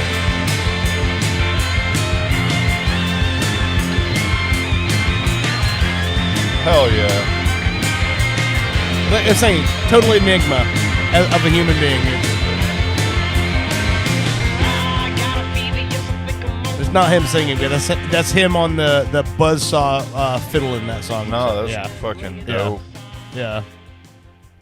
Yeah, great human being. I'm not a He wants to come on our show, and every time the weekends roll around, he's a dad. He's got his kids, and so it's tough. But we're gonna have him on the show one day. He's cool. Yeah, such a great person. I try to never be a hater, but I also don't lie and say I'm not jealous as fuck of people that are that talented. You know what I mean? I know what you mean. I know exactly what you mean. If I was that talented, I'd want people to tell me they're jealous of me. Yeah. So that makes me a good person, right? 'Cause Yeah. I'll tell them. I'll be like, bro, you're the shit, and I'm not that much of the shit, so fuck you. Because, It's not true jealousy. If you could, that's not true jealousy. That's just more it's not admiration. It's not. Okay. Yeah, yeah. It's admiration. Yeah, because jealousy is I would wish him to fail. Right, exactly. You're It's just admiration in the way that us 90 bros put admiration out. No, I'm glad you said that. That makes a lot more sense. That's true. There's nothing negative about it. No. It's okay to feel like, man, I wish I could do that. Okay. A lot of people will then take that and try to do that, and some become successful. No, you're 100% right. I like I said at the very start of that statement, I wish everybody well, and I'm just jealous that I never achieved that level. Think about me when I was 19, 18, moving to Orlando, and then I meet this guy, and I'm from like a little redneck Ocala. The best thing I know how to do is order from McDonald's quickly. And then I make a comment. I meet this guy. He's got a song on the radio. He's doing this. He's know all these people. I'm like, holy shit, what the hell am I? And I was like, maybe I could try something like this. And I did. I had some other friends, and we tried like doing songs and shit. I realized quickly I am not cut out for singing. And once you have those feelings, like, hey, I wish I could do that. I want to do that. You try it. I'm not cut out. That's why he does it, not me. You know what's funny? That's not jealousy. That's just admiration. I remember we've talked about it in the air. I remember coming to you and going, "Hey, do you want to be the acting band manager?" Because at the time, you got to remember, like, all of us are going into this like we've got a level of momentum behind us.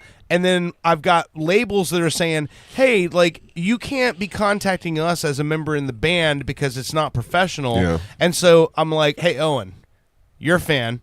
Why don't you? And so Owen stepped into that. I was spot. like, I don't know what I'm doing. Yeah.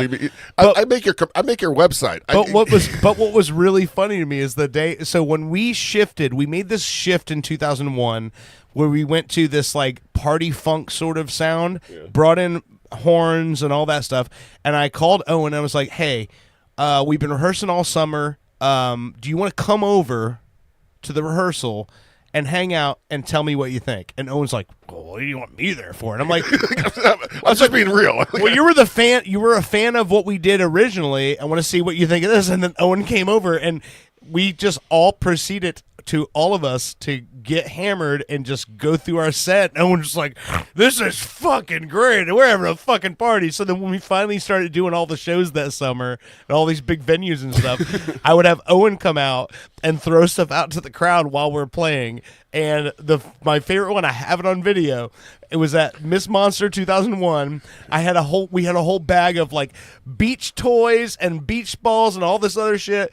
And then we had taken a magic or a Sharpie marker and we had signed, like not just signed, but we'd written stuff on the balls and all that. And Owen went through this whole bag of stuff, throwing it out. And you see on the video, he gets to the end of the bag and there's just a Sharpie marker in the bag. And so he takes the Sharpie marker out and looks at it and he just throws it in the audience. I think I asked y'all. I'm like, the song's almost over, and I'm out of stuff. And I looked, and somebody said, throw everything. Hey, how much you want to bet somebody still got that Sharpie? You know what I mean? That was somebody's best day ever. They didn't catch the beach ball, the beads, nothing up, but they got that fucking Sharpie right stuck in their eye. And I will say this real quick too. Like even you could say the time I've known you guys is a fairly short time, in the grand scheme of things. And I can still totally see why they wanted you to be the band manager because you care about stuff, you put your best foot forward. But I know nothing about music. But hey, you know what? Sometimes being trustworthy is more important. Yeah, not only that, but you're charismatic. You've got fucking work ethic. Not anymore. And I mean, the charismatic part. I work. Okay, so it's going away though. But before we just continue sucking each other off here, no, I'm loving this. Suck me next. So you brought the I'm sipping it already. You brought the eggnog into the studio. Oh yeah, this is Brittany's eggnog that she brought over. What brand is this? I think it says Petite eggnog. Yeah, Petite eggnog. Are you serious? Yeah, Petite wine specialty eggnog. Is it Petit? Maybe Petit. P-E-T-I-T. No, it's definitely French. It's Petit. Petit. Yeah. It's Petit eggnog. Petit. Okay. No. Okay. Put my Petit in your mouth. It is your blend of. Don't do that. No? No. It sounds a lot like my Mexican. But you're not 50% Mexican, so. Sexually French. transmitted. Yeah. It's Mexican. No, that's horrible. Woo! It's a blend of white wine, egg yolk, and festive spices. And the finest cream. That is very. I was just about to say that's way creamier almost than an egg. It doesn't taste like your stereotypical eggnog. It's missing some of the like cinnamon and egginess. It's more like creamy. You know what it's a product of? Huh? Netherlands. Oh, okay. So it's Dutch. Okay, yeah, that's why we have. I'm just saying, it definitely doesn't taste like your stereotypical nog. It does not, but it's good, right? It's more, it's good. It's more on like the creamy sweet side. You know what? It almost Frank Verderosa just fucking chimed in. I just threw up in my mouth a little. I just threw up a little in my mouth. Okay. So Frank, you don't like eggnog, man? What the fuck? No, it's because we were being all emotional and gay. And then we drink this white creamy stuff. Yeah, you know what? Frank has a point. Yeah, let's stop. You guys are bundles of sticks. Let's stop drinking it. Just spritz it on my face. I'll get it all in my mouth. And I only drink my eggnog from a spray bottle. Frank says he does like eggnog. Okay, well, good. Okay, yeah, no, he was just making fun of I'm like, dude, no self-respecting fucking Jersey guy during the holidays doesn't have a little bit of eggnog. Because you know what? A little bit of eggnog, you dump your fucking bourbon in there or whatever, you get fucked up enough to deal with holidays, man. It almost has the aftertaste like Christmas cookies or something. It tastes like He spicy says, milk. I do like it, but you fellas keep drinking your sweet white cream. What's really weird is I'm thinking of him while I do it. Everybody, this is for Frank. For Frank Verderosa. Yeah. Drinking our white cream. Yeah. Yeah, he says, I roll it around in my mouth a little bit before I swallow it. I do eggnog shots at my parties. There you go. Okay, that's a good one. Better than back You know shots. what? Are we going to do the story I brought to you? Yeah, I'm about to set that up. I'm going to say, Frank, listen in on this one. I want Frank to hear this story and tell me what he thinks of it. That last segment when we ended, it was a little heavy, but I mean, Yeah. I think we said some good things. But I wanted to stress one thing before we moved on. I don't suggest it being a replacement for human ChatGPT for a human counselor. I think that part needs to be either set up or done in addition to. Right. You don't want 100% letting AI tell you how to Counsel feel. you. Yeah. So anyway, with that said, Dirt told me this story, Bushy, and I know you're not a big sports guy. I'm not a big sports guy. I love the Buccaneers. They won today. One second. I want to say just real quick. He said, every holiday party, I do two kinds of shots. Eggnog and rum plus Frangelico and floated heavy cream. So Frank is an eggnog guy. He's just clarified it. Frangelico, what is that? I don't know. Or is that sounds like somebody that cleaned my house the other day. Cut that out. No, in a French maid suit. He said, I'm having an affair with ChatGPT. Does that count? Yes, it counts. But anyway. Okay, so here's the story. Go ahead. So apparently, and you're going to fill us in, Bushy, there's certain guys on basketball teams now. You know, everybody has their name on their jersey. You don't have to talk to me like I'm fucking 5. Like just because I'm not a sports fan doesn't mean I don't have. It's not for you. It's for the people listening. So okay. you're the stand-in. Okay, for them. idiots. So, Sorry. He just said Frangelico was just detained by ICE. Sorry, didn't mean that. Sorry. Family of 14 kids are going away. I'm sorry. Frangelica can use a fucking dustpan like a Harlem Globetrotter. Anyway. Okay, yeah. Okay. I don't think that name is on the back of a jersey. So there's a situation going on in the NBA right now. It's anyone who watches sports has seen a jersey swap, right? You know what a jersey swap is? It's like where you come in her mouth, she spits it back in yours. No, not in New Jersey. Oh, no, it's a snowball. It's like in a game. At the end of the game, a player from each team they'll come up and they'll swap jerseys with each other. It's like a sort of a camaraderie sort of thing. Would they? Here's wear my it? jersey. You take. No, it's just like a souvenir sort of thing, right? Do they rub? Oh, they take them home. Yeah. So if we played a game, Yeah. I would go up to you and say, "Here's my jersey, Dirt. I want yours." Yes, it's very, very popular in Is this in, just basically in so- soccer mostly. It's basically so grandkids like 30 years from now can sell jerseys, right? I guess, yeah. I just I've watched Pawn Stars. So there's a situation going on in the NBA where the NBA has issued a fine this week for a jersey swap that took place between a certain player, and it's because since last season, it's been very evident why people are wanting to swap jerseys with this player. Okay. Okay? Is it 67? No. Okay. He's a. In fact, I was hoping the Orlando Magic would draft him in 2023 when he came out of the draft. He's a sharp-shooting three-point shooter, outside perimeter shooter for the Toronto Raptors, named Grady Dick. Oh, so everybody wants a Dick jersey. Exactly. Yes. But this started last season when one of the stars for the Orlando Magic, Anthony Black, at the urging of all his other players, they swapped jerseys. Both players hold up the jersey, big smile, and then a photo gets posted on the Orlando Magic Instagram that says Black Dick. Yes. Right. Yes. I am now a sports fan, and I want Black Dick in my room. Yes. All right. So since then, okay, since Anthony Black has did his jersey swap with Grady Dick, 3 players have followed: Jaylen Brown from the Boston Celtics, Derek White from the Boston Celtics, Brown Dick, White Dick, and Nasir Little from the Miami Heat. Oh, God damn it.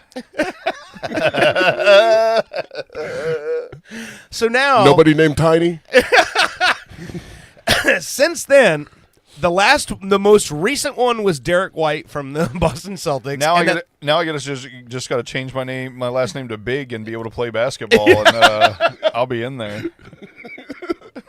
No, Bushy is a great name. Yeah, Bushy Dick. Yeah. Okay, so I just got to learn how to play basketball. Yeah, that's it. So after the Derek White incident, the NBA fined both players $50,000 Oh, come the fuck for on. violating uniform protocol. Oh, what the fuck ever. So now it's coming out. They said there's been no official announcement from the NBA, but the inner buzzing is that the commissioner is going to ban Grady Dick from doing jersey swaps.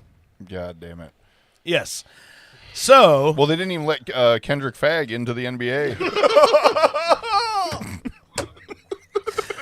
So I spent this morning. He swaps it with himself. I spent this morning poring over the rosters of every NBA team. Oh, and I compiled a list of players that I want to see do a jersey swap with Grady Dick before the commissioner finally puts a kibosh on this. Nice. So, should I go down the list here? Yes, please. Yes. The first one is for all of you CSI fans, Law and Order and all those, and that would be Danny Wolf. Okay, Dick Wolf. Dick Wolf. I think that would be a good one, right? Okay, yep. Here's another one that it'll play on words. That would be Adam Bona. Ah, Dick Bona. Dick Bona would be a good one, right? Yep. Or Black Boner. I like. Do we have to have Dick in there? Oh yeah, Black Bona works good. No. Dick is, and this has to do with Grady Dick. It has to be do Dick. with Grady Dick, right? Well, I mean, if he's not allowed to do it anymore, let's switch. Yeah, I mean, it's possible. Is there anybody named Vagina? No. What about Gash? What about this one? What about Malik Monk? Monkey Dick. Monk Dick. That would be a good one, right? Dick Monk. This one is a little bit more urban hip hop. I think that Bushy would like this one. Obi Toppin. Yeah. That's great. Toppin Dick. That'd be a good one. And right? even Obi goes in with it. Yeah. What about Javon Small? Mm-hmm. Nobody's gonna want that one. Yeah. Nobody wants a small dick. Okay. Here's one that this one hits home in the South. I think Jeremiah Fears. Mm-hmm.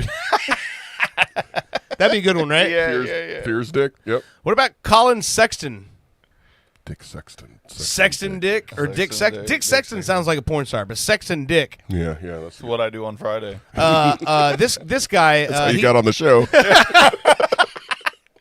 This guy is actually his great uncle is the singer from the Beach, one of the singers from the Beach Boys, Kevin Love. Yeah. Dick Love. That would be Black good, right? Dick Love. Yeah. This next one is a player for the Orlando Magic, and I didn't even realize I wanted to see this jersey swap until I read this. I feel like Keon should have been on the air with us for this. For What some reason. about Jalen Suggs? I like it. Suggs dick. dick. Yep. Justin Tapper. Tapper. Okay. Yep. Dick Tapper. Tapper Dick. Tap his. No, Dick Tapper. Definitely Dick first. What about Sean Long? As it should be. Yeah. Sean Long. This next one, another one, kind of an urban reference. Micah Downs. Well, you can't do that one. Dick Downs. Yeah. No. Or Downs Dick. Downs Dick. Yeah. No, And finally, It's an extra chromosome in it. Longer. and finally, Ruben Jamdinmi. Oh my god. Is that a real basketball thing? No, I made that one up. all right. I was about to say fucking Jam didn't me. He's definitely like South I'm African. like, what country? I tried to spell it and pronounce it as African as possible. But yeah, Ruben Jamdinmi didn't play basketball. First name Hoopin.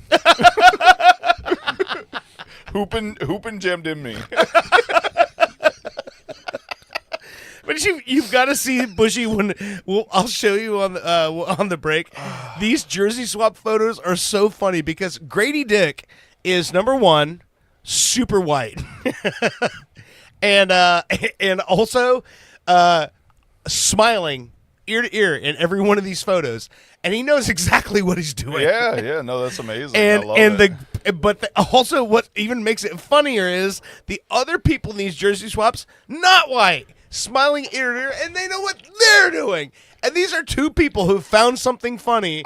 They're having a good time doing it. And then the NBA, Adam Silver, commissioner. By the way, Silver Dick needs to stay away from Brady as well. Has a problem with it. So as I mentioned when we were sitting on the porch, that I really hope YouTube fucking kind of chills the fuck out with all their copyright striking of shit. And then a lot of people are really upset with it. It goes right into the same thing with comedy, with this whole NBA shirt swap. I really hope.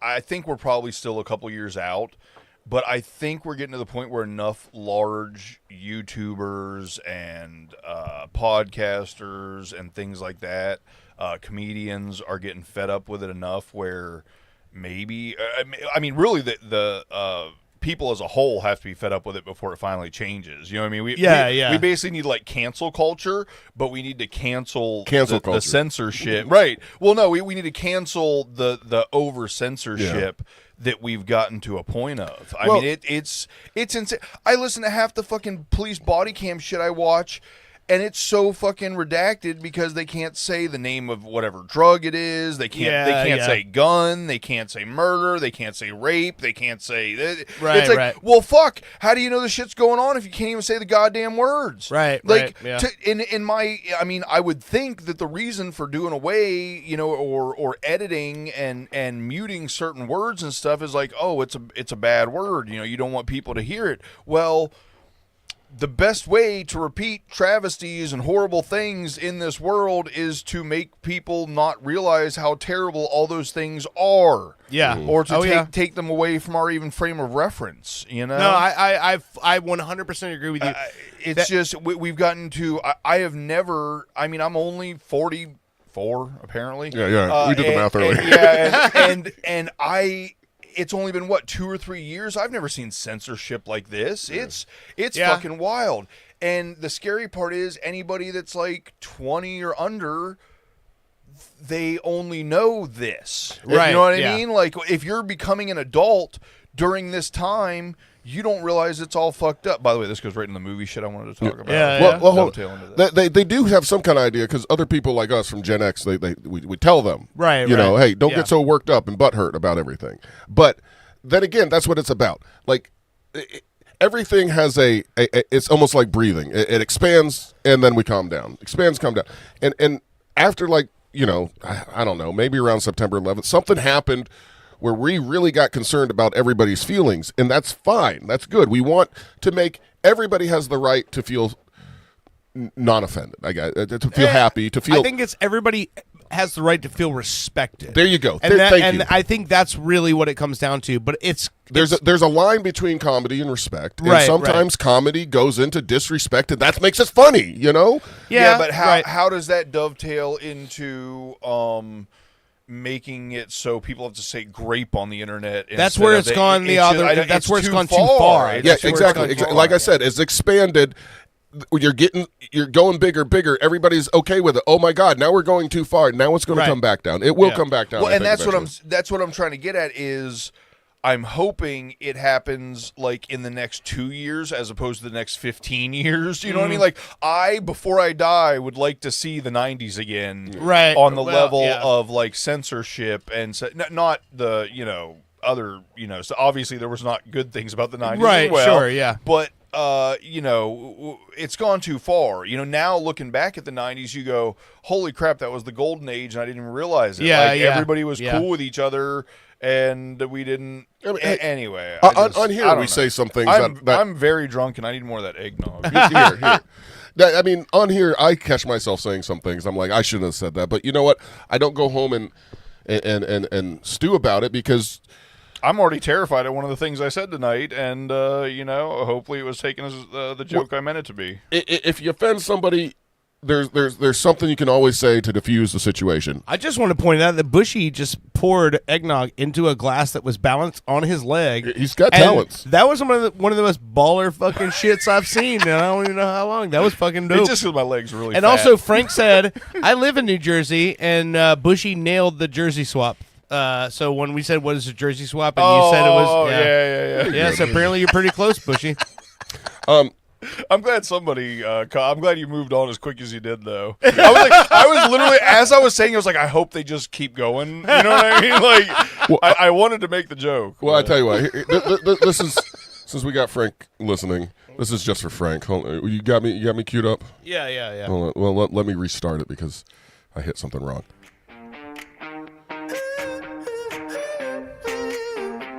Is that Frank on lyrics? This is just for Frank. Okay. I was waking up in a new year, looked around my pad and it became clear I need to clean up and do it fast, so I called Frangelica. She has a nice ass, she needed a car that's green, so she learned how to clean.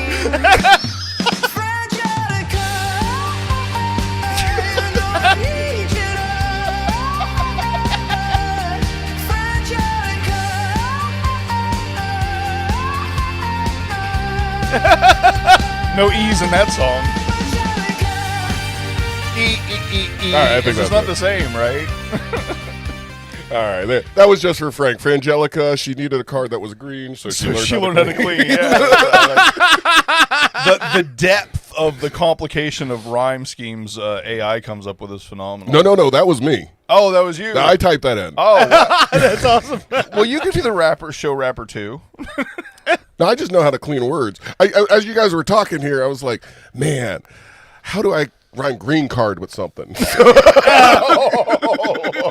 Oh, man, that's fucking great. Anyway, thank you for your work, Frangelica. You and everybody like you, America would be a lot dirtier without you. So can I just say I want to bring this up because I mentioned the whole Jersey swap, and it started with Anthony Black and Grady Dick, right? Yeah. So Anthony Black plays for the Orlando Magic, and the Magic right now are in the playoff picture for the Eastern Conference. And I think living in Orlando, we're so used to the Orlando Magic sucking that when they're not sucking, people just go, oh, yeah, of course they are. So Anthony Black is a player that we drafted in 2023, the number 6 pick, as a freshman out of Arkansas. And the first 2 years, he was a good role player, would come in, play his part.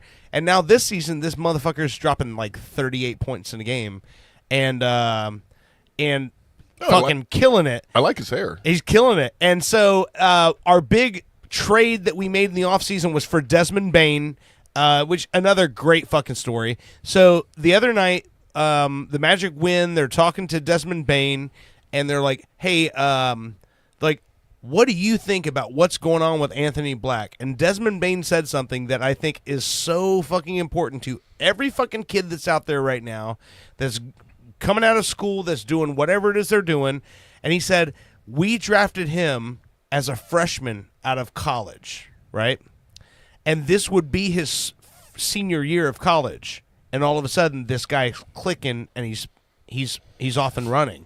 And he's destined to become another star. And he's like, that's what has to happen in your development as a young person, is you have to go through these different levels of tutelage. Mm-hmm. And so he went from being a freshman in college to a rookie in the NBA. And it took a couple of years for him to get to it. He's like, but what we're seeing right now is what would have been his senior year of college. Right. And he looks young. And he's killing it right now. Like, to the point that he's making plays where I watch it and I go, like, he steals the ball, tosses the ball up for an alley-oop to a guy down the fucking court, and you're like, God damn, this is fucking amazing to watch. And he's like, that's what happens. He got his feet wet the last 2 years, and now he understands how the machine works, and now he's going to work the machine to his benefit. I was about to say, if you're like an informed sports fan, you can't even expect much from somebody until it would have been their first of all, I didn't realize that we had gotten to the point that they're allowed to recruit freshmen. It's all on the player. The NBA. All you have to have is 1 year of college. So what they did was they eliminated the straight out of high school. You can't come straight out of high school into the NBA. You have to go to anymore. college for a minute. You have to go to college for at least 1 year. So when you go that's to because college, the college got to be able to make their money off you. Well, I mean, I think more so it's just that. So for every story we have, like LeBron James or Kobe Bryant or Kevin Garnett, we have a lot of stories of kids who came out of high school and just were not ready for everything the world threw at them at that point. So they made the decision that, like, you need to at least go to college for 1 year and to show that you're able to compete at that level before you're ready to come into all that the NBA throws at you, because it throws a lot of shit at you. Paolo Banchero, who's the leader of the Orlando Magic, he was a 1 year player, but he played at Duke. Those are my favorite chips. So, you know, that's Paolo Banchero, yeah.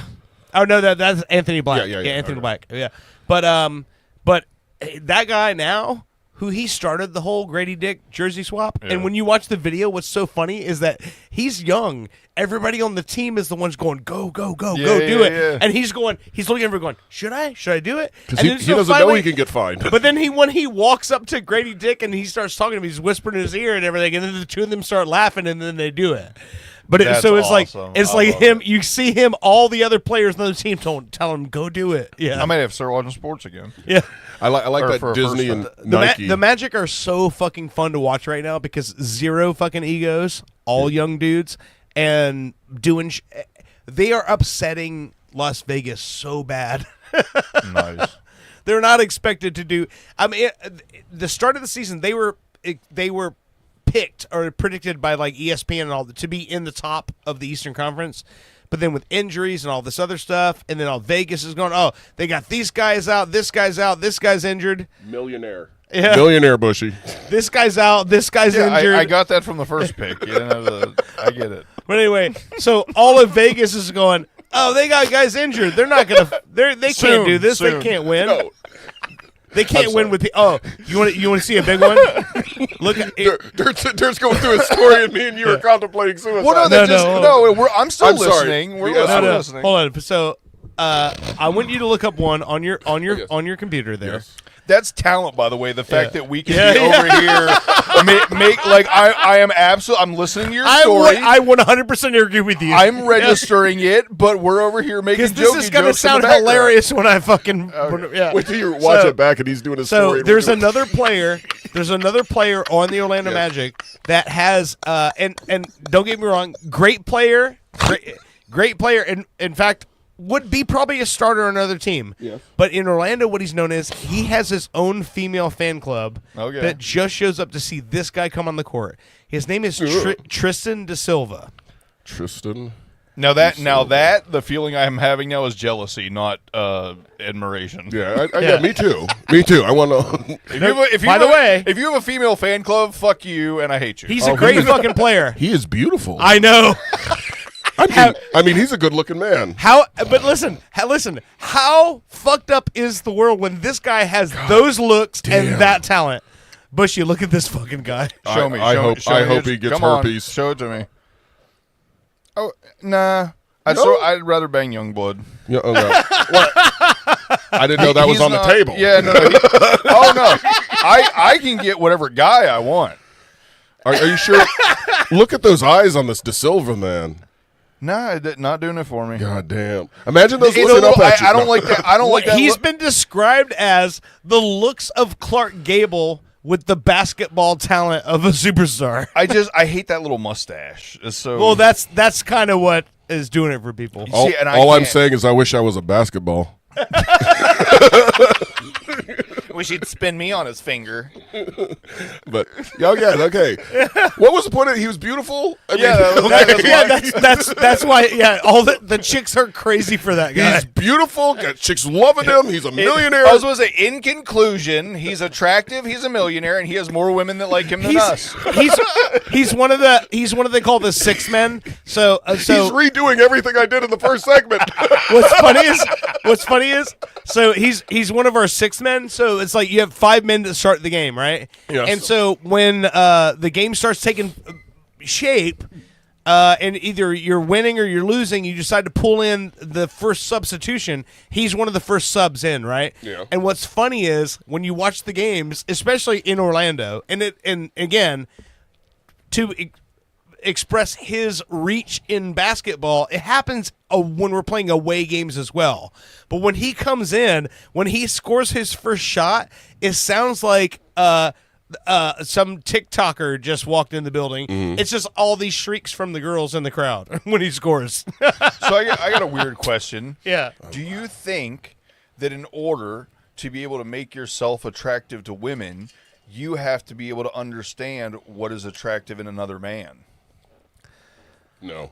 Are you sure? Because I feel like I don't like a lot of times people show me the pictures of guys that are considered like the heartthrob, the sex symbol, and it's never that guy that I would bang if I was really shit faced. You know what I mean? Like right. It's always I get you, like yeah. So. What I'm trying to say is like the guy that even I, as a straight guy, would look at and go, man, he's got it. He probably gets women. Yeah. A lot of times that is not the guy that gets women. So if you're the guy that understands what women are really attracted to in another man, you yourself would have better luck, correct? Okay. I don't know why logic, any of that up. No, that logic makes total sense because Sure. I'm the same way. It's like when I hear somebody describe another man as attractive, and I go, "Oh, okay."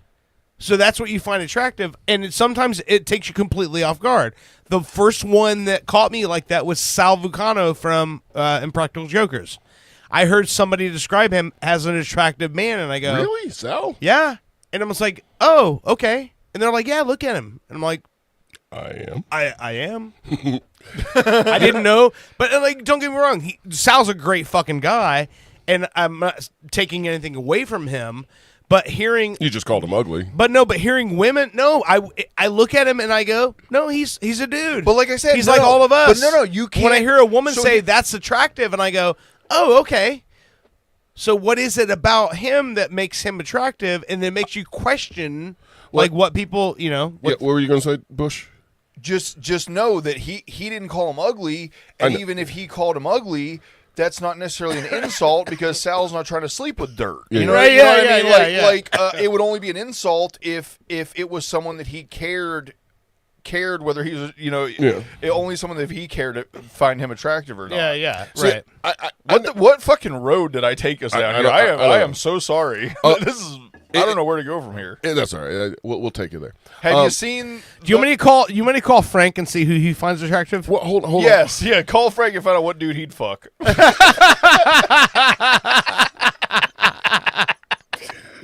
I I still have movie stuff I want to talk about eventually.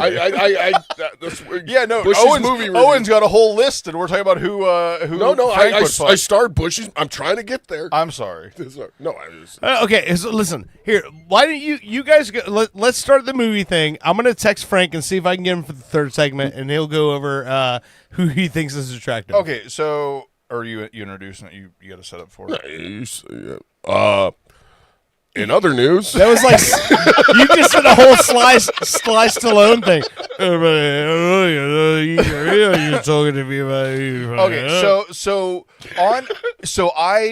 my dad was an action movie guy. I was raised on action movies. I've always enjoyed action movies, especially if it's sci-fi action, like a Predator, or something like that. I've gotten to I'm sorry. It's eggnog. I love action movies. I thought I leaned it off the mic enough. I apologize, okay? I love it. It's a new year. I love your gases. So, I have not watched an action movie that I enjoyed. Like Okay, most hold on. action Can you movies. give me 1 second? 'Cause I'm gonna burst if I don't piss real fast. Okay, yeah. Yeah, you know what? Yeah, go ahead. All right. Go ahead. You purpose that. I'm coming right back. It'll be 2 seconds. Merry New Year. Opus Clip will cut this part out. Yeah. So no. Wait, hey, hold on. You don't want him to miss it. So this is what. One of the things I was looking at today in pop culture history. Yes, sir. One of there's a state that was made a state. Yes. Today. Okay. From 1959. I was wondering. I have the number to the mayor's office. Should we call them and wish them a happy birthday? Absolutely. They'll have no idea what the fuck we're talking about. I don't know. I like any time we call people that don't know we're calling. So we could call Alaska and wish them a happy birthday. We're going to do your movie reviews, which I want to hear, even though... Well, it's not a movie review. Well, okay, whatever. It is movie... And when you're talking about them, you haven't seen a action movie that's really, like, embraced you. Like I haven't seen an action movie in the last probably 5 years that I didn't end up scrolling on my phone. Yeah. Right?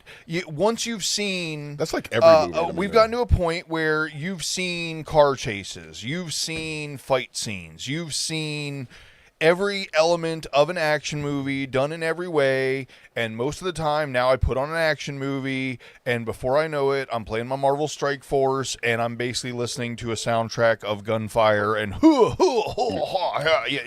So I have not watched an action movie in probably the last 5 years that I have not at some point been distracted from or could care less about what plot point was going on. Right. Like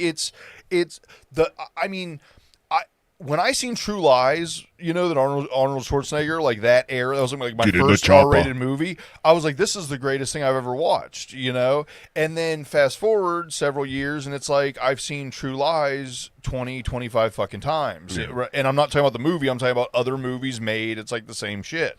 Yeah. Where it's just the same formula. They just keep doing it over and over again. Right. So I had gotten to a point where I was like, is anybody going to make an action movie that is slightly unique or different or makes me like actually sit down and watch it as opposed to death scrolling or playing my tablet game or something? Yeah. So the other day, yesterday or the day before, whenever I texted you guys, I'd seen a movie, and it's a John Cena and Jackie Chan Hidden Strike. And I'm like, cool. And from like the cover artwork, or like the picture that was up there on I forget if it was Prime or Netflix, but Okay. I thought it was young Jackie Chan. Like, the picture made him look young. Mm-hmm. Okay. So I started watching the movie and everything, and I'm like, this is actually kind of fun. And while they did not reinvent the wheel, I'm trying to do this without spoilers, like Jackie Chan and John Cena almost have like superhuman survivability and strength and stuff in the movie. And man, it's been a long time since I've seen any original kind of like combat interaction. So the storyline is original. It kind of looks like. I mean, the storyline is fine. Okay. But what I really enjoyed was like the stunts and the fight scenes and everything. Like Yeah, the storyline's like whatever. You know Right, what I mean? okay, It's nothing okay. special. I'm not saying that the writing. Okay. No, yeah. We're not talking about groundbreaking writing here or anything. Right. But the chemistry between John Cena and Jackie Chan. And I was just going to ask about the chemistry. And seeing fight scenes that I was like, wow, haven't seen that before. Haven't seen that before. Haven't seen that before. Over and over and over That's throughout great. the movie. And here's the thing. When I watched it, I 100% thought it was an older movie. Jackie Chan's looking kind of young. Like I said, the artwork, it's like 2024. Oh, wow. Yeah, Okay. it's a fairly new movie. 2023. 2023. Yeah. Wow. And like I said, we're not reinventing the wheel here. There is no amazing writing. As a matter of fact, you could almost say the storyline is somewhat corny. Yeah. But it how looks- many good action movies had corny Oh, they all storyline? did. You know what I mean? That's So- the fucking premise of an action movie. But no. I mean, the way we came up is it's got to have a kind of corny storyline. Right, but Jackie Chan and John Cena in Hidden Strike 2023 is probably the most fun I've had watching a just straight up action movie guy type fucking movie in quite a while. I thought it was a lot of fun. It looks kind of like Mad Max, only they're fighting over oil instead of water or something like that, right? Kinda-ish. Yeah. Yeah. So yeah, it looks cool. I'm gonna put that on the list to watch. It was fun. Like I said, we're not talking fucking Guillermo del Toro's Frankenstein here. You know? But a lot of fun. I watched the whole fucking thing, in two parts because I fell asleep the first. But that has nothing to do with the quality of the That's movie. being 44. Yeah. yeah. No, but that's one of the things that I like about action movies when we were growing up is that you had you remember how it used to be like, oh, there's a new Steven Seagal movie out. There's a new Jean-Claude Van Damme movie out. And it got to the point where we got all the way to Time Cop with Jean-Claude Van Damme where we go, I think I've seen this movie before. Yeah. You think of all those movies where you're like, how far you went with this guy where you're like, oh, another movie? Fuck yeah, I'm going to be there. And then you get to that one movie where you're like, okay, I think I've seen this whole movie before. Ironically enough, you bring up Jean-Claude Van Damme. I think I did mention on the show before he did that movie or limited series called Jean-Claude Van Johnson. Yes. Where he played a character of himself. Right, he basically made fun of himself for the whole thing. Yeah. There is a movie that just came out this year or last year where it looks like it's another movie of kind of like Jean-Claude Van Damme tongue-in-cheek making fun of himself. Yeah. And I love it. Like I said, Jean-Claude Van Johnson was amazing, and I'm really I didn't write down the name. I'm pissed. Because I can't remember, but just either this year or it's hard because we're right now 2025, 2026. I think it was last year or the year before he's got another movie where it looks like he's kind of playing that dated action star. Oh yeah, kind of trying to do something, but he's making fun of himself, which at this point that's kind of what you got. Oh so. yeah, that's your brand. Yeah. Speaking of that, did you guys see? It was just like a week or two ago. Chuck Norris posted a picture of himself on his Instagram in the gym, and for 82, I think he is. Mm-hmm. He looks fucking incredible, but that's not why I'm mentioning it. The comment section is incredible. And in the comment section, the first one that I remember that made me laugh was it said, when Chuck Norris was born, the doctor slapped his mom and dad and said, slapped him on the ass and said, "You have a healthy mom and dad." Yeah. So there's this guy I follow on Facebook called Black Car Guru. Yeah. And it's really cool because he does all this car review shit, but he's a comedian doing car review shit. Mm-hmm. And he'll say things like, this motor nastier than your uncle off a gas station pill in a honey pack. Yeah, what I mean? The funniest one. And it was funny because he'll leave in the ones where he knows something super funny and he laughs at it himself before he gets it out. Yeah. And he said something like, this engine has more power than 100,000 Chuck Norrises throwing that ass in a circle.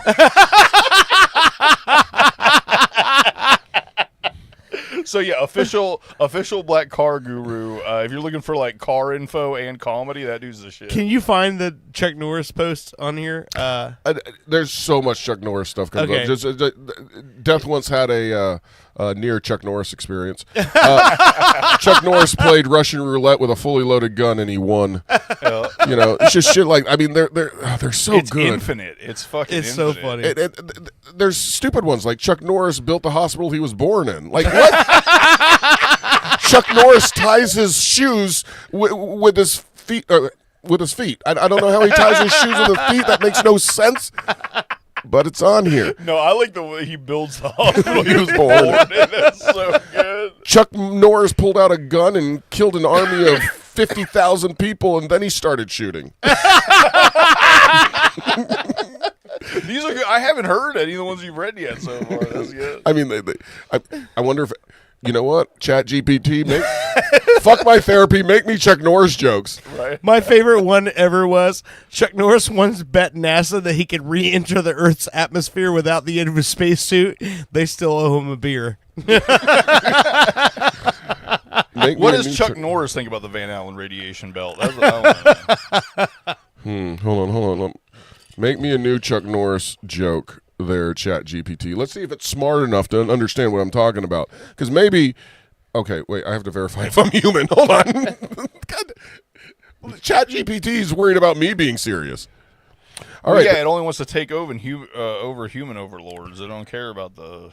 You ready for this? I like the idea that I guarantee you we're in a time right now where there are other AI talking to ChatGPT about their problems. Like, we'll never see it. Okay, You know what I mean? so It's in this is the picture.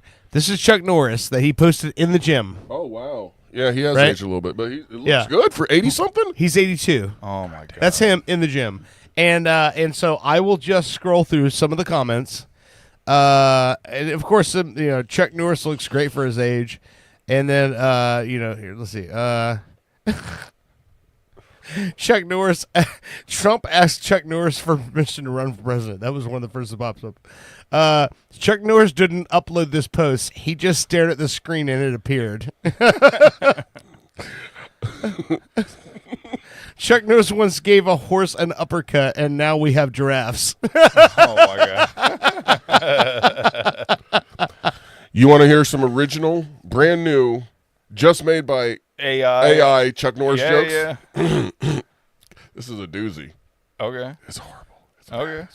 Oh, wait. Okay. One day, Chuck Norris told a woman to calm down, and she calmed down. I've heard that one.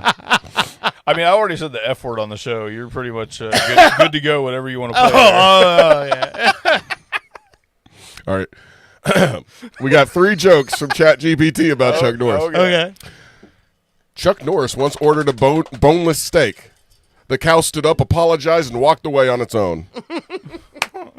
Okay. It has no spine, I guess. Yeah, right? yeah, exactly.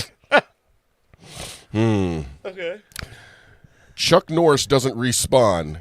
Games just reload the universe and put him back where he feels like being. That could be awesome if worded in a different way. Yeah, like okay. it's a little too wordy. Chuck Norris doesn't respawn. Games just reload the universe to put him back where he feels like being. No, it'd be like Chuck Norris doesn't respawn. The game just exists around him. Yeah. Chuck Norris is the game. Yeah. All right, finally. Chuck Norris doesn't take DMT. DMT. Never mind. Okay. You're on something there. Yeah, no. Yeah. It's not DMT. Cook that a little bit more. Okay. No, you're on something. Chuck You're on something. Chuck Norris doesn't do push-ups. The earth just moves down to avoid disappointing him. There you go, ChatGPT. That's a good one. That's our joke. We're taking that. Hold on. Those, let's see if it gets offended. Or no, it would be Chuck Norris. I forget what. So the everybody sees. I forget what they're called, but they're like some kind of elves when they take DMT. So it'd be like Chuck Norris doesn't see the DMT elves. The DMT elves see Chuck Norris. The DMT elves are trying to figure out who. Right. They see the code. Chuck Norris is the Matrix. All right, I just told ChatGPT those were good, but I want 3 funnier Chuck Norris jokes. Okay. Oh, okay. ChatGPT says going for funnier means we dial the physics breaking up a notch. Okay. Okay. What does that mean? I don't know. It means the code has been now adjusted. Okay, sure. I might be breaking new territory with AI here. Suddenly, it's going to be a comedian, I think. Number one, Chuck Norris once... I haven't read these yet. This is the first time. Chuck Norris once won a staring contest with his own reflection. The mirror blinked and filed for witness protection. Come on. I mean, that's... Okay, that's good. That is good. Okay, it number wasn't two. funny to the witness protection. Yeah. The first line is even... Okay. When Chuck Norris enters a room, Wi-Fi connects to him. Hold on. Even the Ethernet cable stands up out of respect. No, that's good. That's fire. All right, number three. Hey, there might be something here. Chuck Norris doesn't sleep. He just waits for the sun to apologize for rising without permission. A lot of these all do with permission for some reason. Like, That's great. Well, it is a subservient no, program. the mere witness protection was the best one so far. Hold on. It just came up. If you want a set of hyper absurd, cosmic Chuck Norris myths or ultra deadpan one-liners, I can escalate the chaos. Please. Yes. Did it? Wait. Did it ask you if you wanted to escalate the chaos? That is what it says. What the fuck? I just said, please do. Yes. Cranking the absurdity dial past safe operating limits, sir. Hold on. That's what we need to describe our show as. We're cranking the absurdity dial past exceeded limits. Our absurdity dial goes to 11. Yeah, rip the knob off. 3 cosmic tier Chuck Norris jokes coming in hot. Oh, shit. It loves giving me 3 at a time. Yeah. What about 4, you prick? No. Number 1. Okay, this is where we'll end it. Because, I mean, we could go on this all night. Chuck, and if you see any of these jokes written elsewhere, you know where they came from. Yeah. Not us. From AI. Chuck Norris once counted to infinity. Infinity has been too scared to update ever since. Okay. Yeah. That's a little bit too highbrow. I'm a little sad the fact they asked you if you wanted to crank up the absurdity, and then they Well, came with that. It's bullshit. absurd. That's funny. And then like, here, eat this turd and wait for us to write 2 more. Yeah. That's my entire joke process. Number 2, I just sort of okay. This is we should have stopped at the last one. Number 2, scientists try to measure Chuck Norris's strength. Their instruments now orbit the sun, still screaming. Yeah. There's a joke there, but that's not it. Yeah. Finally, you know what? They talked about cosmic tier. That's why these are dealing with space. Okay. It would be like scientists had to invent a new level of measurement because Chuck Norris is so goddamn strong. The James Webb Telescope spotted a mysterious cosmic force. Turns out it was just Chuck Norris stretching. That was okay. I like that. That was good. All right. Then it asked if you want to ask. No thanks. No, we're pretty upset. we're good. With those. Yeah. We're not as good. Your level of absurdity meter is off, AI. All right. You want to take a quick break and we'll come back for the third segment? Hold on. I said no thanks. Those were not as good. Okay. You think AI would just say, okay, no problem. Oh, thanks, no. bud." Is it mad we don't like his jokes? He says, it says, totally fair. Well, let me recalibrate. Oh, shit. I've got 3 new jokes for you. Uh-oh. Okay. You go for clean, sharp, and unexpected. Here we go. Okay. What do you got? Number 1, Chuck Norris doesn't have a shadow. Objects are too afraid to block his light. Okay. Okay. That's about as good as any of them out there. Okay. That's good. All That's right. good. Number 2, Chuck Norris once threw a boomerang. It refused to come back because it didn't want to test his patience.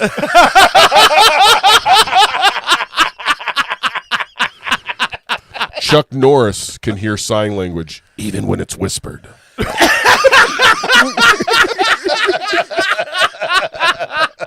Well, apparently AI does clean humor better. That's really funny. Good job. That's enough. That's pretty good.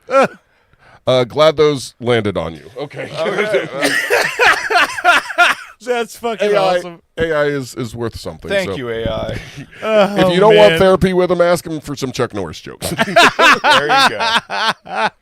That's fucking awesome. All right, so let's take a quick break. This is Happy Valley with Sore Spot, and You're listening to Pop Culture Radio. We'll be right back. I got a sore spot.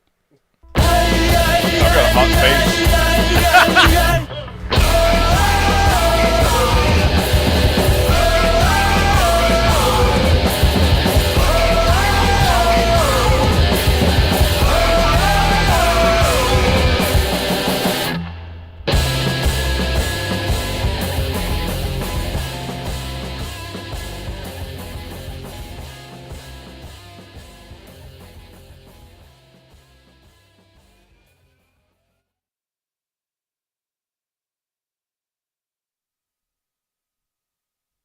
If you want to live your best life, you need to call me, Jake Berman. My life revolves around sports, but maybe yours doesn't. That's why I'm introducing the Jake Berman Betterment Program. Let's hear from a few satisfied customers. He's changed my life. His classes, they mean everything to me. Excuse me, sorry. need something? Cheryl, I'm going to need those reports on my desk that we talked about by 5. You see my lips move? I am talking to I'm sorry, I a didn't realize that friend. you were talking to Can't someone. you see I'm talking to someone? But don't take my word for it. Jake's teachings really helped me process the death of my grandfather. Here we are to honor this man who loved immensely, who held tightly, who caressed Hey, gently. come on! Is this a wake or a wake me up? Wrap it up, buddy! Come on! I'm Jake Berman, and the next time you wake up, you'll be that guy. Call 415-239-9, 878-61515. I want you to live your best life. Call 415-239-9, 878-61515. Then pound 10.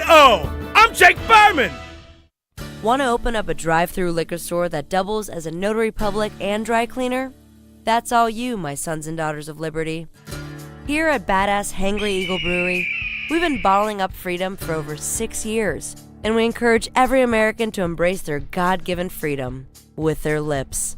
And just in time for this crucial election year, be sure to look out for our Devil's Advocate series of handcrafted beauties. We'll have you playing both sides of the fence in no time with our party-specific fun facts of corruption printed on every bottle. Our Build-A-Wall VIP beer will infuriate your liberal friends, and our cover-up coffee porter will alienate your conservative ones. Because what's more American than becoming a multimillionaire off a drunken idea for an app that tells you what kind of pizza matches your suit? Drinking a Badass Hangry Eagle? That's what. America. Badass Hangry Eagle Brewery. America AF. Badass Hangry Eagle Brewery!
Badass Hangry Eagle Brewery.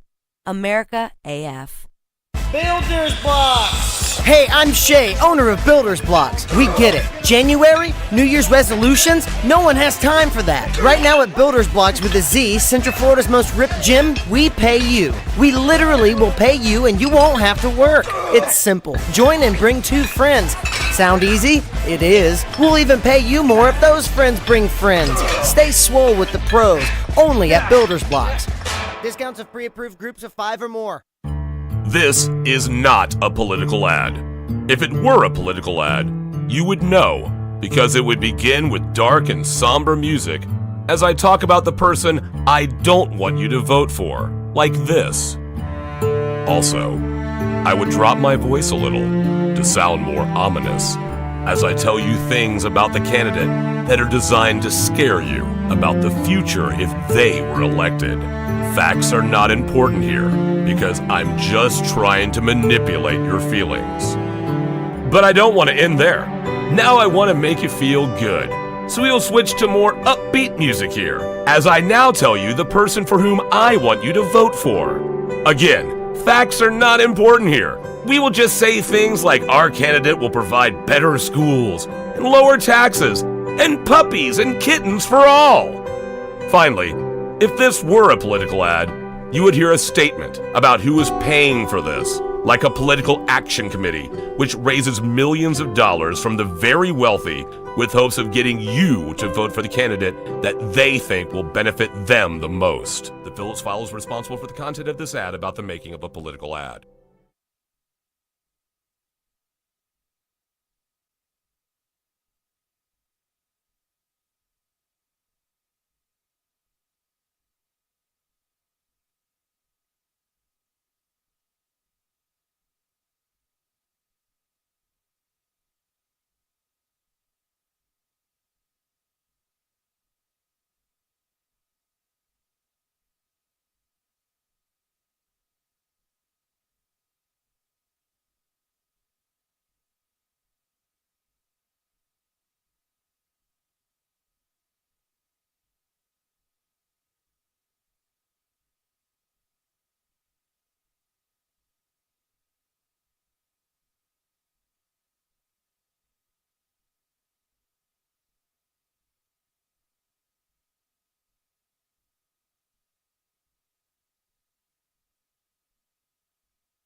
I'm Julian Assange, owner of Julian Assange's Sausage House, located at Flat 3B in the Embassy of Ecuador in London.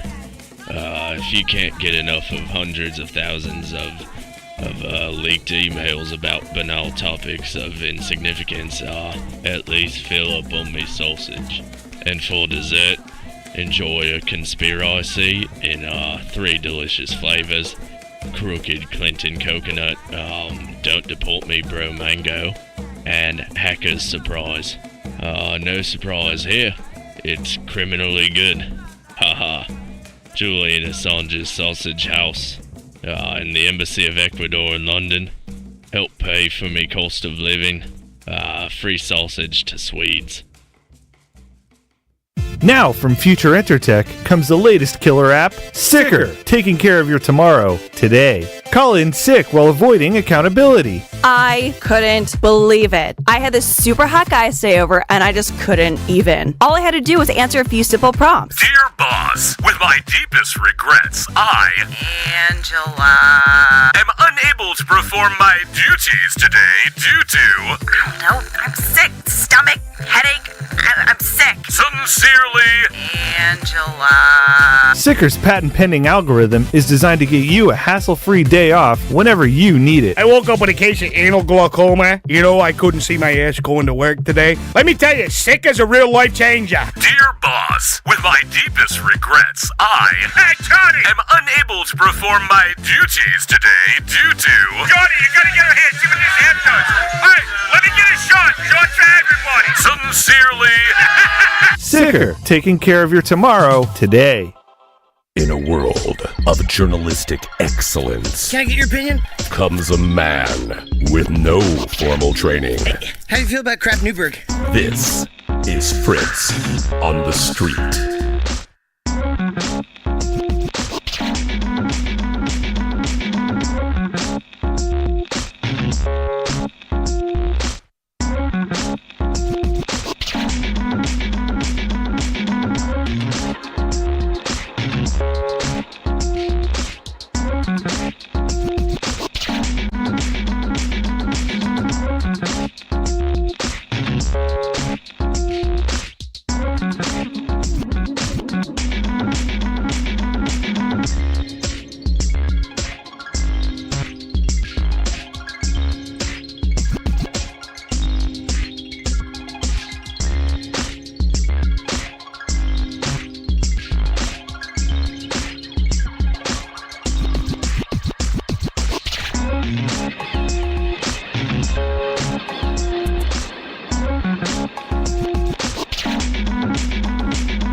Tonight on Orlando's Super TV3. From the producers of Naked and Enlightened, we bring you the social experiment of the century, Pop Swap. Who's got the TV? Who's got the batteries for the remote? That is the remote for the Himalayan salt rock lamp. Salt rock? What the hell we is don't that? have a TV in No here. TV. Yes, we have a TV. I worked 30 years for. We have a Get TV. in tune with, the root chakra. I got my chakras. My doctor prescribes them. Rhonda, you're talking nonsense. Actually, I have an Earth name, and Your that what is name? Rabbit Fox. The what? Watch what happens when millennials meet their new grandpas.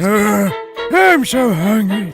This sandwich bread tastes like pride bread. Grandpa, what are you doing? Put it down. That's not your food. That's my food. It's gluten-free. Yeah? Do you know what a gluten is? Yeah, I know what gluten's are. I'm gluten-free. You damn right you're gluten-free, 'cause me and all of my friends, we stopped at gluten. No, you didn't. Sure I did. No, you didn't. Mm-hmm. No, you didn't. Yeah? You did not. The glutens, they were coming out of the woodworks. They with Tommy, and Tommy was from Kansas City. So we called him KC. Right behind me was Tex. He was from Baltimore. So there we were. When Generation Y mingles with Generation What? All right, see you in a week, Pops. Huh?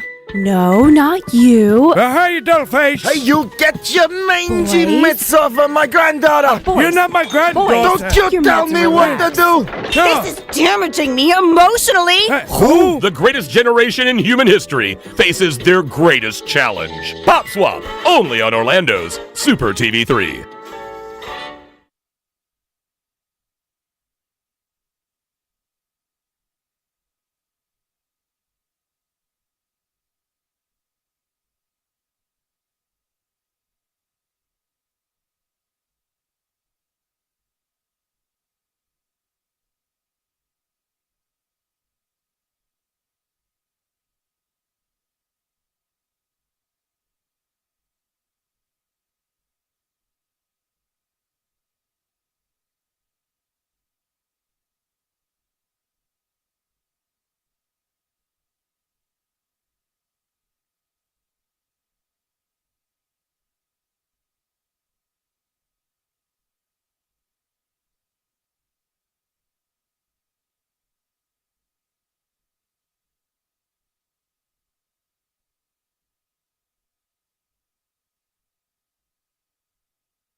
If you think having fun at the sports game is sitting on your hands, you need to call me, Jake Berman. Hi, I'm Jake Berman, and I've been getting under the skin of professional ball players the world over for decades. And now, I want to teach you how to heckle like the pros. Cheering on your home team away from home? Hey, do they just breed losers here? It's like this place is a toilet bowl. Or trying to impress a date? Stop. You are Just so stop. Please bad. stop. You're Just such stop a right now. loser. God, I don't know why they even pay you.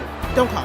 I'm Jake Berman, and the next time you go to the ballpark, you'll be that guy. Call 415-239-9-878-61515. Again, that's 415-239-9-878-61515. Jake Berman, 415-239-9-878-61515. I want you to be that guy. 415-239-9-878-61515. Then pound 10. I'm Jake Berman.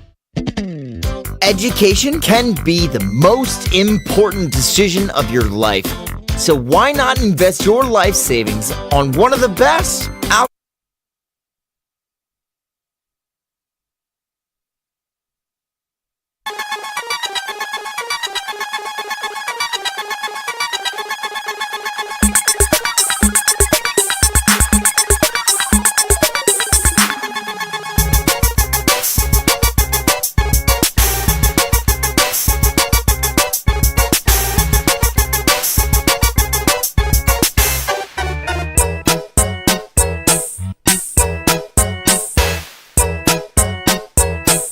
Welcome back to Pop Culture Radio. This is Car Picnic by Yip Yip.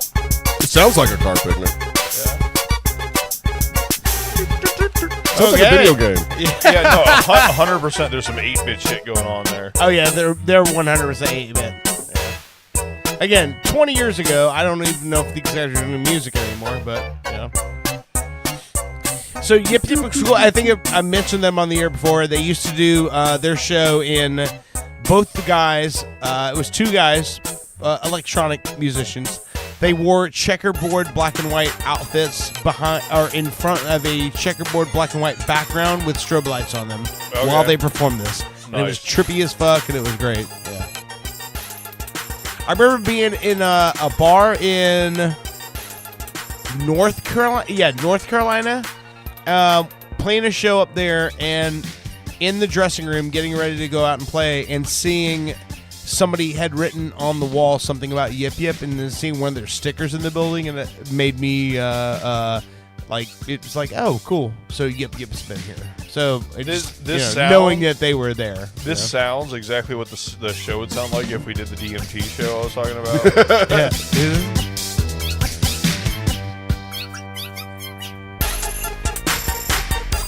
Yeah.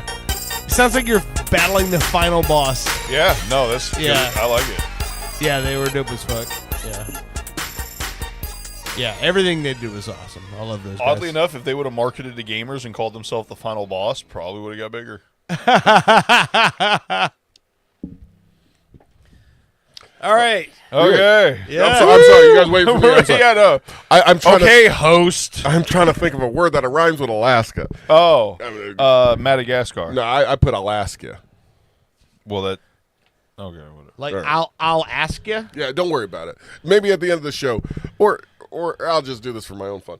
But anyway, I was going through the Today in Pop Culture History, and a couple places piqued my interest as it's their birthday today. And one of the places, 1959, Alaska became the 49th state. Okay.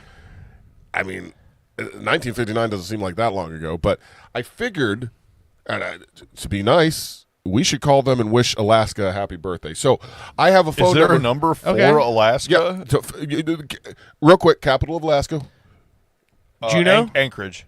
No, Fairbanks. Fairbanks. Okay. Fairbanks? Is it? I don't know. Hold on. Yeah. No, I think you're right. No. Well, I've never even heard of fucking Fairbanks, Alaska. It is the capital of Alaska. It's Anchorage, right? Juneau.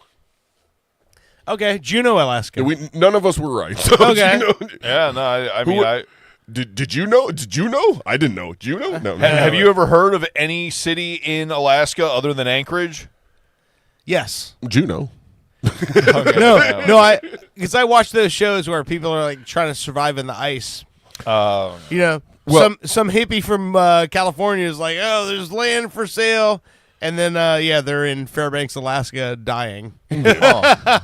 Well, this is where the mayor of Alaska lives. So you have that first number? Yeah, I got it. You're right. I'm going to call. Let's call the mayor of Alaska and wish him his state a happy birthday. And if he doesn't answer, because it is kind of late their time, they're 4 hours. It's almost 7 o'clock there. All right. Aren't they? Hold up. Isn't Alaska just like California? It's 3 hours. 4 hours. Oh, it's 4 hours. Yep. Wait, 4 is behind? 4 hours behind. Yes. They're almost to Russia. Well, then it'd be earlier. It'd be 7 o'clock right now. Yeah. That's what I meant. Okay. It's late. For it's us. after 5. Okay. Oh, okay. Do they not have answering machines in Alaska? No. You have reached the City of Fairbanks Yes. Mayor's office. Okay. Please leave a brief message with your contact information, And and this we will is just get for back to you goodwill. as soon as possible. Yeah. At the tone, please record your message. When you have finished recording, simply hang up or press pound for further options.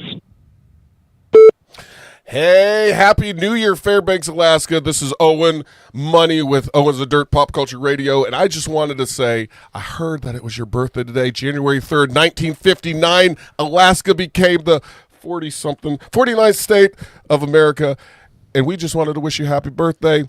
If the mayor could give us a call back, that would be great. I'll send an email.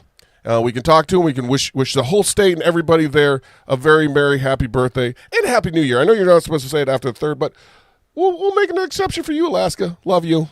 Happy birthday from Florida. You. Happy birthday to you. Happy birthday, dear Alaska. It's cold up there, but it's warm down here. Bye-bye. All right. So that didn't work out well. I want to talk to somebody real. And it's after 5 o'clock up there in Alaska, and I know they shut down at 3? I mean, Alaska, they only work like a 2-hour workday. They're like, they log in, they fucking do lunch, and then go home. They eat a seal and go home, yes. All right. One place that's always open. Meth takes up a lot of your time. Are you trying to the number 2 number on here? Number 2. Let's call number 2, which is a Waffle House in Alaska, and Waffle Houses never close. Well, they may still be open. Never mind. Maybe all a meth. Okay, well, that's fine. Well, no. You think about what I said earlier, but it's Alaska, so. You said a lot of stuff earlier. Okay.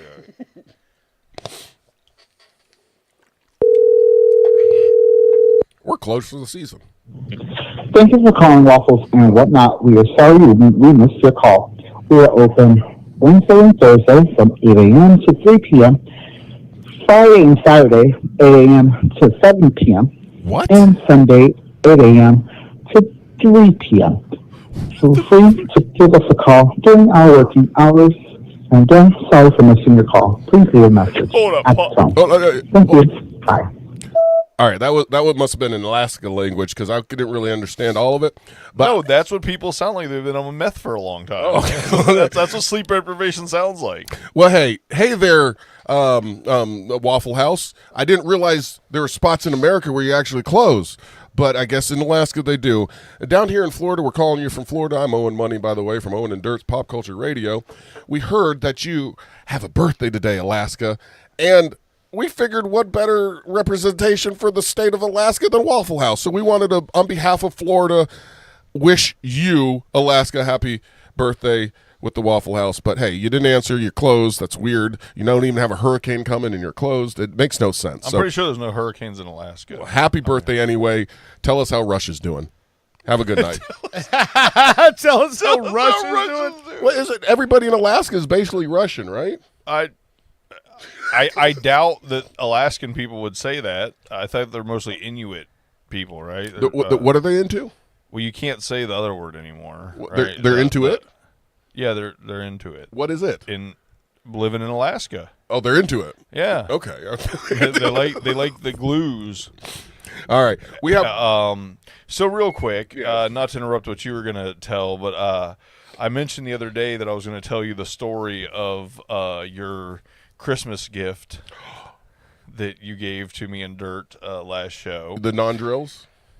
The what? The the non-drills. I love the fact that he saw it and he goes, God damn it, that's a big drill. I don't have anything I can use. Yeah, no. I'm telling you, I thought 100% I was going to have to buy a dump truck again so I could use the fucking pneumatic impact driver you bought us. That being said, was very happy to find out it was liquor and candy. Mm-hmm. And some Coke. Not the kind that you wanted. Right. No, regular white person soda. Coke. Yeah, much more dangerous. So you gave us each a bottle of liquor and some chocolates and a can of Coke, right? So it was, I don't know, 3-4 days later, and I had nothing going on, and I was like, yeah, I'm gonna drink some of this Bubba's MC liquor that Owen gave me. Yeah, and my mom, not a drinker, not a smoker, but tell from my dad years ago, she used to be the one woman that was like still awake when everybody, at the end of the party, when everybody's playing pool and everybody's drank cases and cases of beer and all the women folk went to sleep. My mom was the one that was still up with everybody, so apparently back in the day, my mom used to be a partier, but has completely shunned that. I told you she's super Christian, hates everything. So it was like, it was like fucking 10 a.m., 10:30 a.m., and I was like, hey, I'm going to have some of this liquor that Owen gave me. Do you want any? And she immediately goes... What time was it? Like 10:30 a.m. Okay, very good. Very good. On like a fucking Thursday, right? I was like... so she goes... This is already making me sound bad. No, I love it. It gets worse. 10 a.m. on a Thursday. So, Mom, you want to get drunk? We'll go earlier. 9 a.m. on a Thursday. I asked my mother if she wanted any of the Bubba's MC marshmallow chocolate whiskey that you had bestowed upon me for a wonderful Christmas present.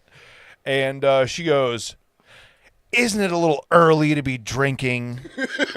And I said, Mom, what the fuck do we have to do today? And she goes, nothing. I said, you don't have any plans? She goes, no. I said, then why the fuck aren't we drinking? Point, counterpoint, win.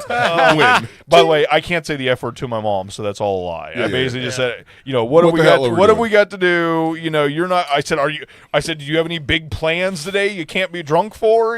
She's like, no. So I've got these little Paul Mason, however you say it, little they're like baby coffee mugs, right? Yeah.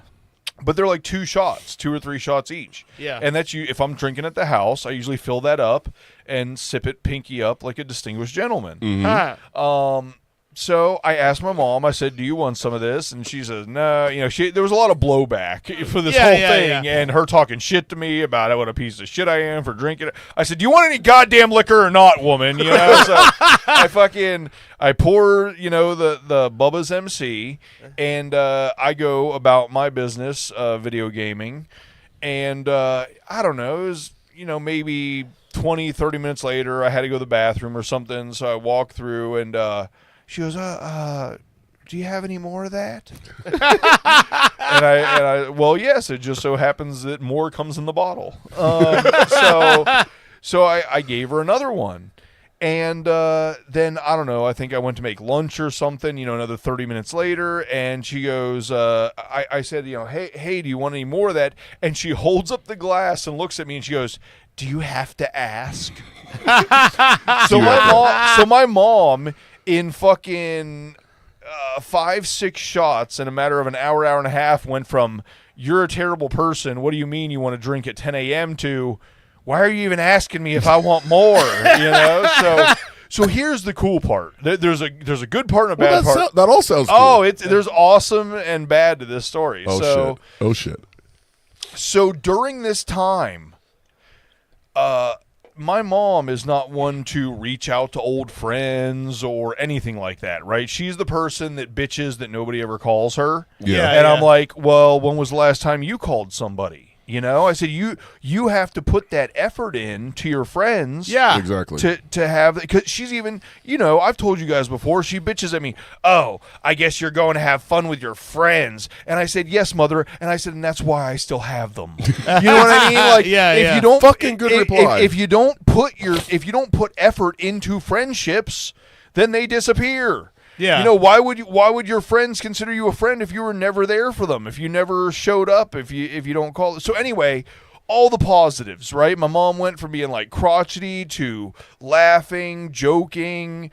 Like I said, I'm in the other room. I fucking hear her on the phone laughing with friends she hasn't talked to in fucking 10, 12 years, right? And this is all great.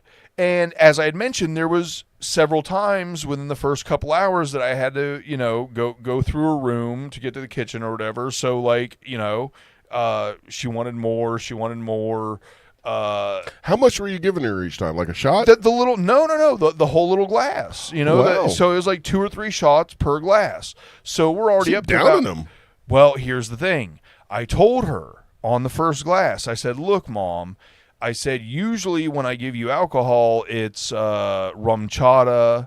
It's, you know, Parrot Bay. It's usually if I offer something to my mom, it's like 20, 30 proof, right? You know, it's on that liqueur side of things, you know. So I told her on the first glass, I said, "Look," I said, "this shit is 80 proof. This is way stronger than what I normally give you. You need to take it easy." And even after the second glass, I said, "Are you sure?" I said, why don't you give it, you know, let it breathe a little bit. I said, "Give yourself some time, you know." "No, what are you talking about? I know I'm not drunk. Give me more," you know. So, you know, we're talking about 6 to 9 shots in, something like that. But now I haven't had to go through the bedroom in a while, right? I fucking got my lunch. I went to the bathroom. I'm just sitting there playing my game for a couple hours. And next thing you know, I hear, "Dan! Dan!" Like a little cat. "Dan!" Oh my God. I said, "Give me a minute. The level's almost over." Fuck, woman. You thought she wanted another glass or something? I thought she just wanted more liquor. Come to find out, she had fell. That's not fun. And fell enough where she actually scraped herself like above her on carpet. No padding underneath because the house from 50. If you could imagine the level of carpet padding that'll exist when it was installed in 1959, there is none. So, you know, she fucking fell and apparently on her eyebrow because she got like a scuff mark above her eyebrow and stuff. But I will say this, regardless of all that, it was pretty awesome at 44 years old to watch my mother go through the entire spectrum of high school getting drunk for the first time over like a 3 or 4 hour period, because it went from My mommy said no more skibidi toy. it went from, you know, why are you asking me that? You know, you're probably a terrible person for drinking before noon, to, yeah, I guess I'll have some more, to, why are you even asking me? Fill up my cup, you know, bitch. That's awesome. I mean, then, but like I said, through the whole thing of like, she was like super nice to me. Everything was awesome. She's calling her friends from years ago, all that stuff. Here's where the full spectrum comes in. After she fell and I got her up, she's bawling. You know what I mean? I can't believe I did that. I can't believe you had to pick me up. I can't. And it sucks because I didn't expect it to go that far. You know what I mean? Like, I told her, I fucking warned her. I said, "This is stronger than what I normally give you. I know you're not a drinker. Please be careful." And next thing you know, I'm picking my mom up off the floor, and she's crying, apologizing to me because fucking she's embarrassed. Okay, but what I'm picking up from this story is you gave her too much. You gave her something that you enjoyed from the show, and she enjoyed it too, which means you're not that different after all. Okay.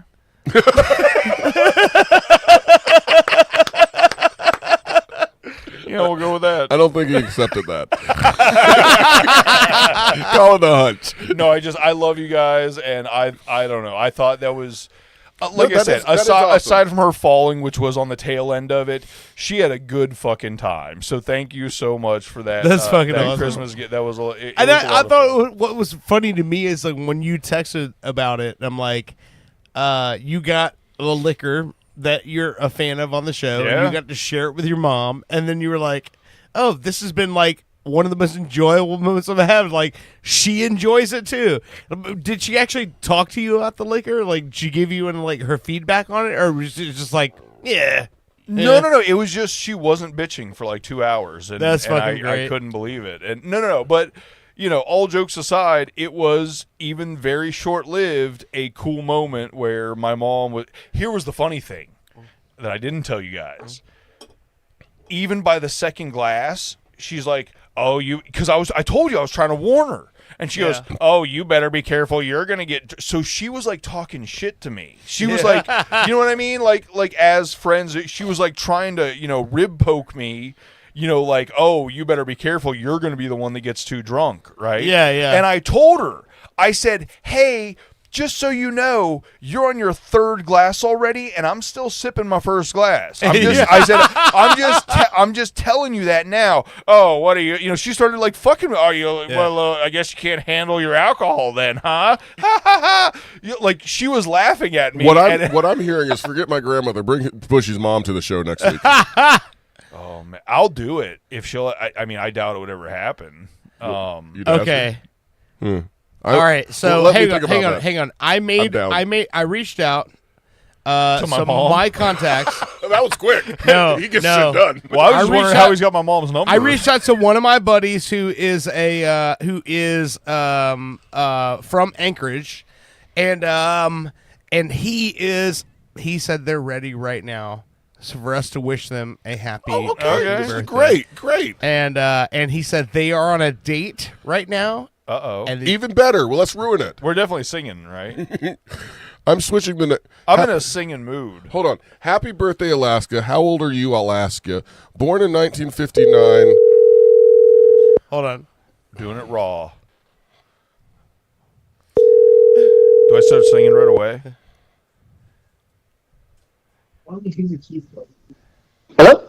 Hello. This is Owen and Dirt's Pop Culture Radio in Orlando, Florida. We were given your number by Emmett. Emmett said that we could call you because hold on. Let me let Owen take over. Owen's the host here. I'm Dirt.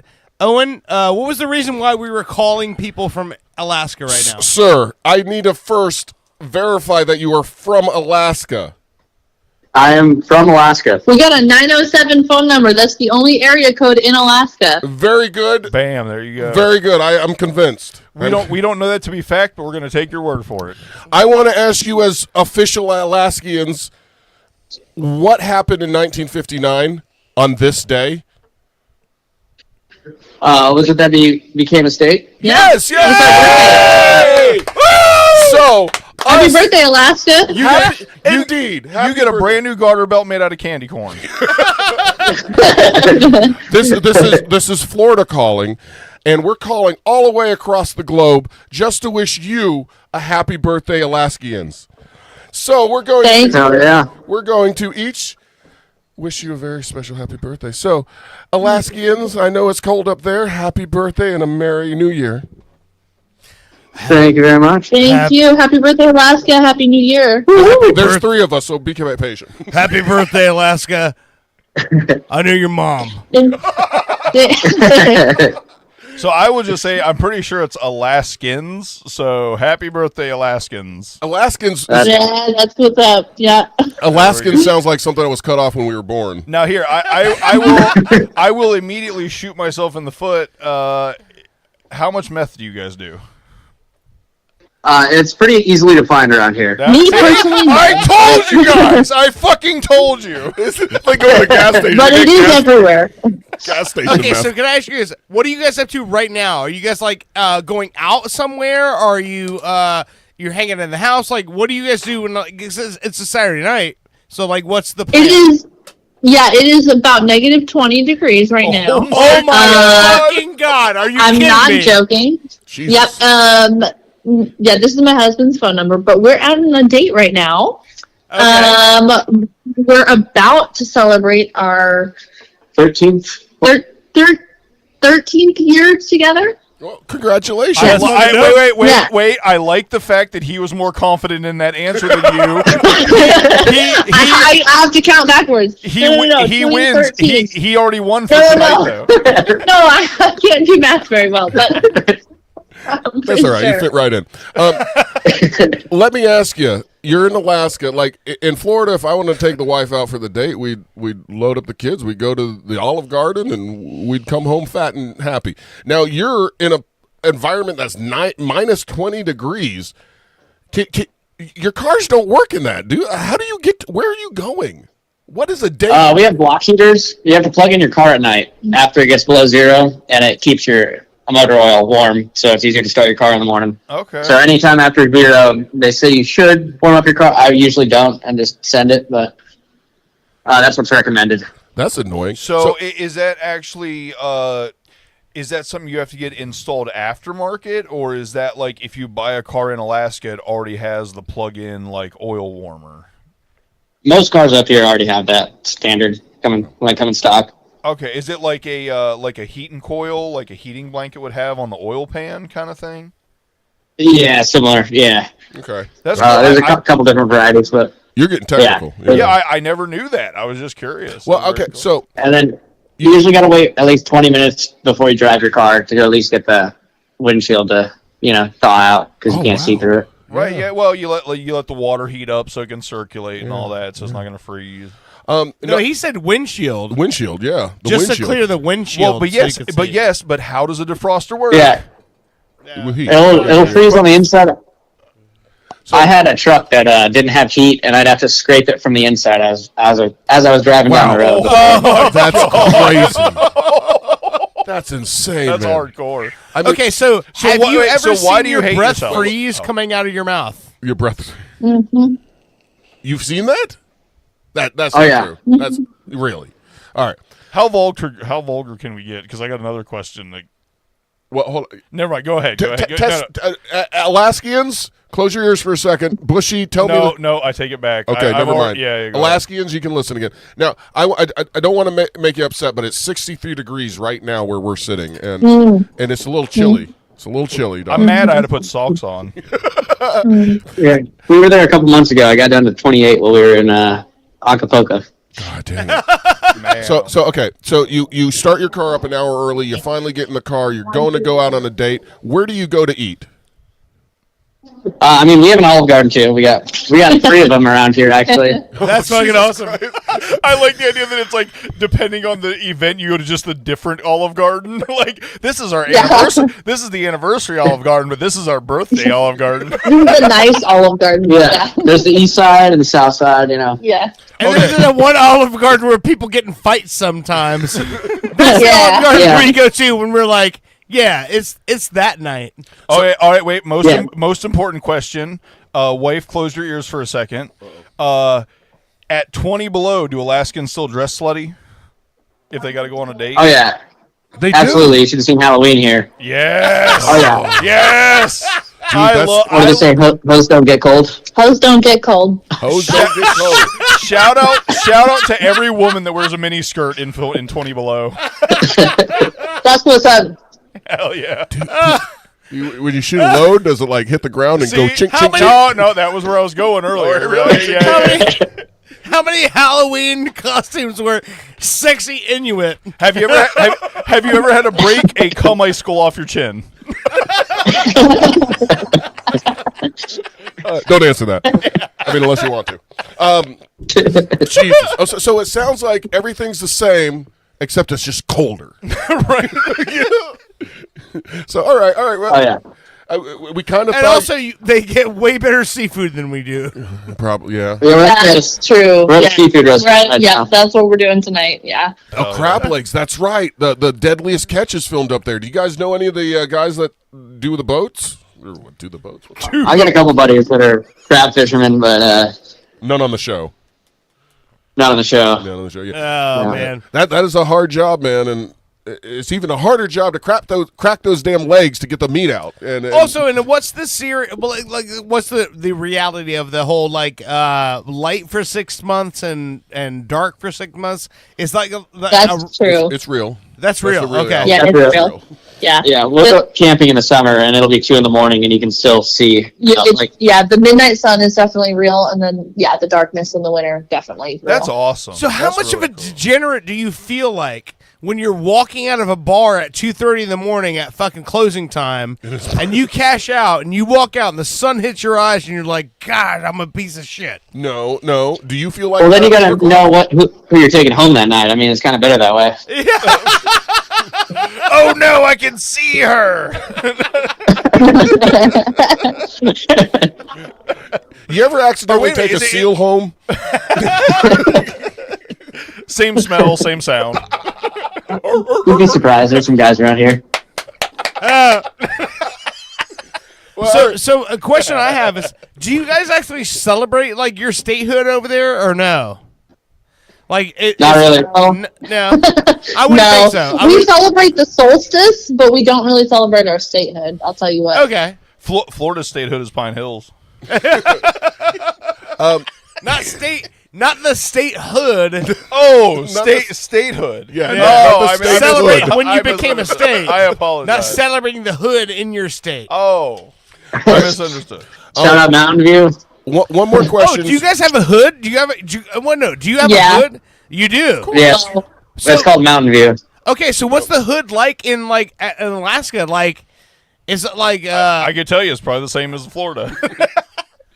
I'll tell you, I went to go help a buddy pick up a pool table from this guy off Marketplace, and we're like carrying it out of his house, and he lives in a fourplex, and he was like the owner, and one of his tenants was coming in. He's like, "Hey man, where's that bullet? Did you shoot your gun inside?" And he's like, "No," and he's like, "Well, there's a couple bullet holes through your wall coming in." And he's like, "All right, well, I'll try and patch that." Like just randomly, just random drive-bys all the time. Wow. Yeah, no, don't even, it didn't even register. He's just like, oh, those extra bullet holes, that's Thursday.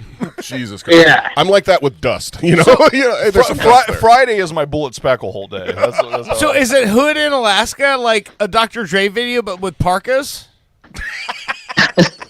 No, it's a lot of blankets and shopping carts.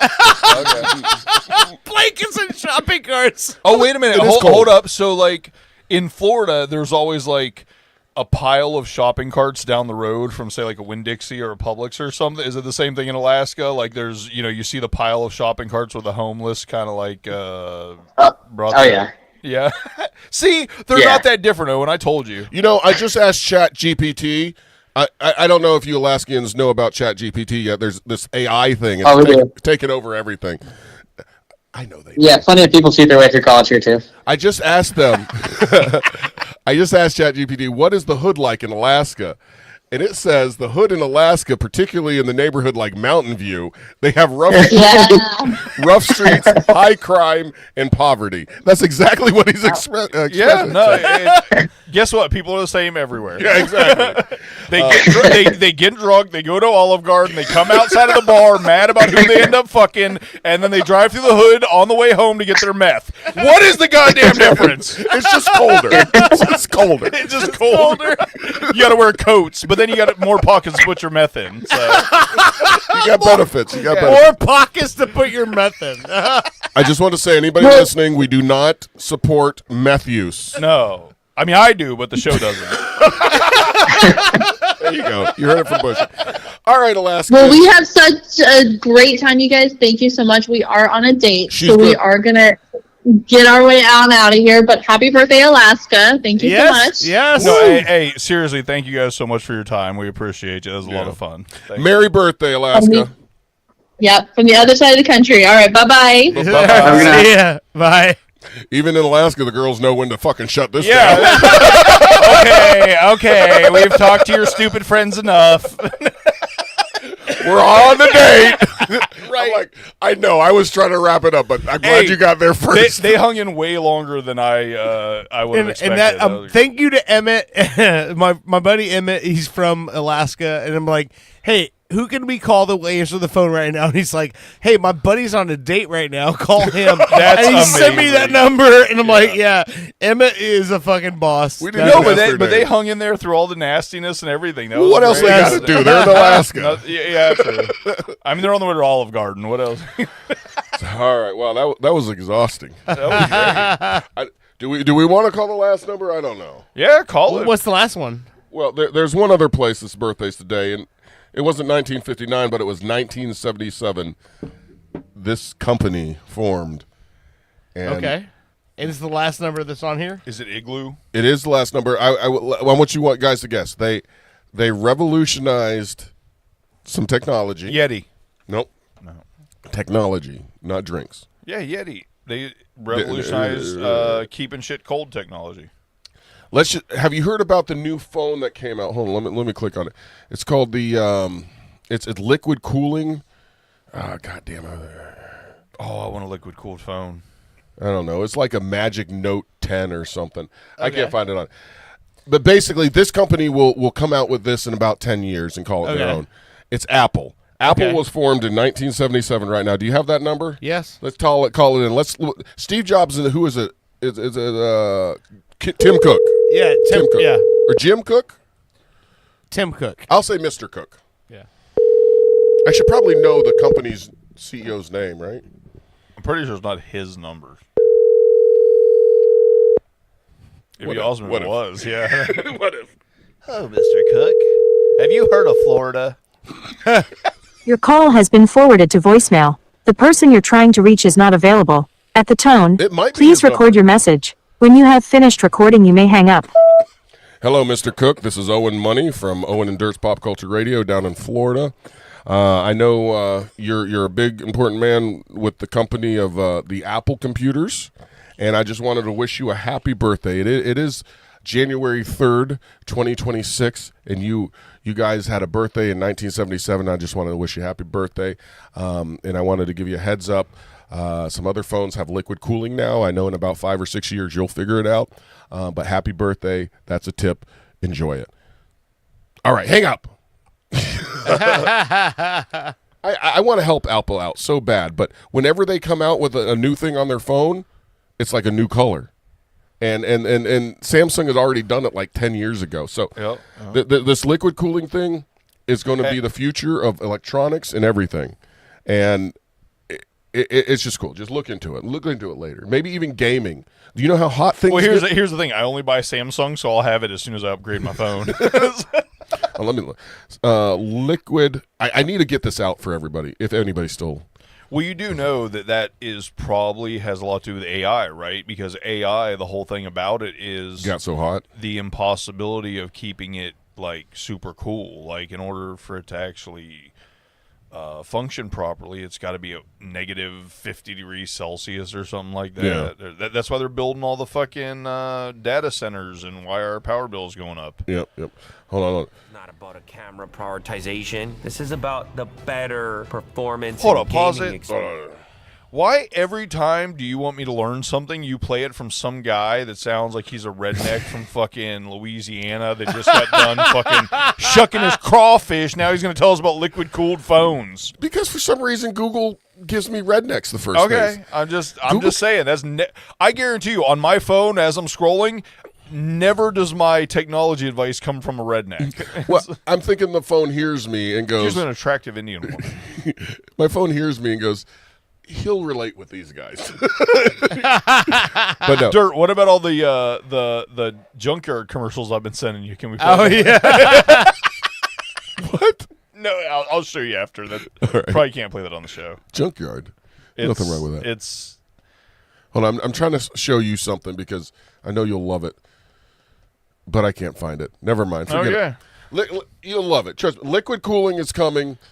And I just had I'm down. I'm always hot. If I can have a fucking phone in my pocket that'll cool my body, that'd be amazing. Well, I don't think it'll cool your body. I think it'll just cool those liquid processors cools down. the phone. Yeah. Cools the phone? Useless. Yeah. But anyway. I don't care if my phone's cool. Yeah, no, nobody my phone can suck my dick. Nobody calls me, so that shit ain't heating up. So okay, let me change that. My phone cannot suck my dick currently. Okay. But the technology is always advancing. I'll tell you this. If I got a choice, liquid-cooled or dick-sucking phone, I think we know which one I'm going with. I don't think we need a committee to figure out that answer.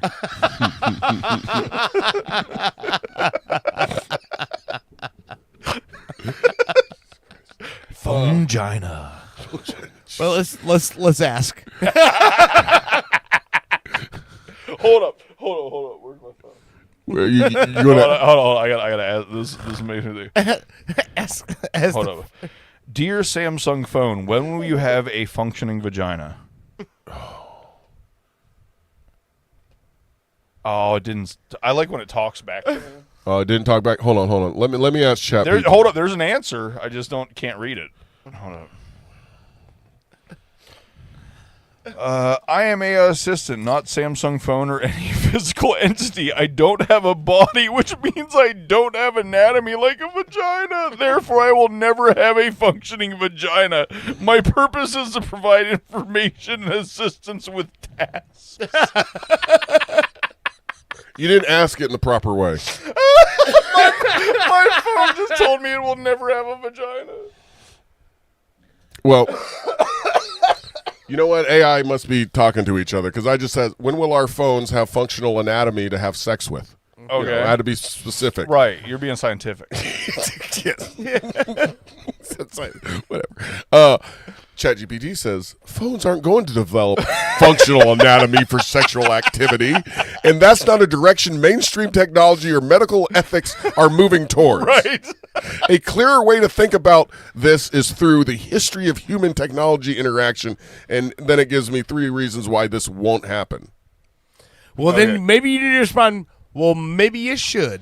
I like the fact that like Owen's response, you can obviously tell they're like used to like an intelligent person and put it. Mine's just like, I don't have a vagina, bitch. Have you considered how depraved humans are? Okay. Human beings absolutely have a capacity for impulsive, messy, sometimes self-destructive behavior. Yeah. That's part of you. Yeah. And that's part of your point is real, but that's exactly why certain technologies won't get crossed. So there you go. Okay, I fine. I can't send fucking email on my sex bot. Whatever. What's the best fake vagina out there? Well, that's just gonna say Fleshlight. I can't help with that, but what people typically look for in vaginal style adult devices, here you go. Okay, give me a bunch of links. Never mind. You know what's funny? Something I never thought would happen. I was kind of talking to someone and seeing someone, and we were going to like Dirty Bingo, right? And like I was winning sex toys and stuff like that. Well, I was just winning like little dildos and stuff, right? Mm-hmm. And so I mentioned, or the person I was talking to mentioned, they're like, you can change those dildos out for like something for a guy. And I'm like, why would I ever do that? She's like, oh, because, well, you're not going to use the dildos. She's like, you could actually, have a toy to help you out. And I was like, tell my butt that. So here's the thing. I don't know if it's a 90s thing, if it's a me-only thing, but I was like, I got to be real with you. I will personally never use a toy that is designed for me. Like, toys are for women, and I would feel like less of a man if I ever used a toy to please myself. Now bring it to me. Well, I'll take it right now. Okay, so apparently, you're eager. Apparently, that might have been the straw that broke the camel's back, and she was offended that I would not use a sex toy on myself, and haven't heard from her since. But I just gotta have standards.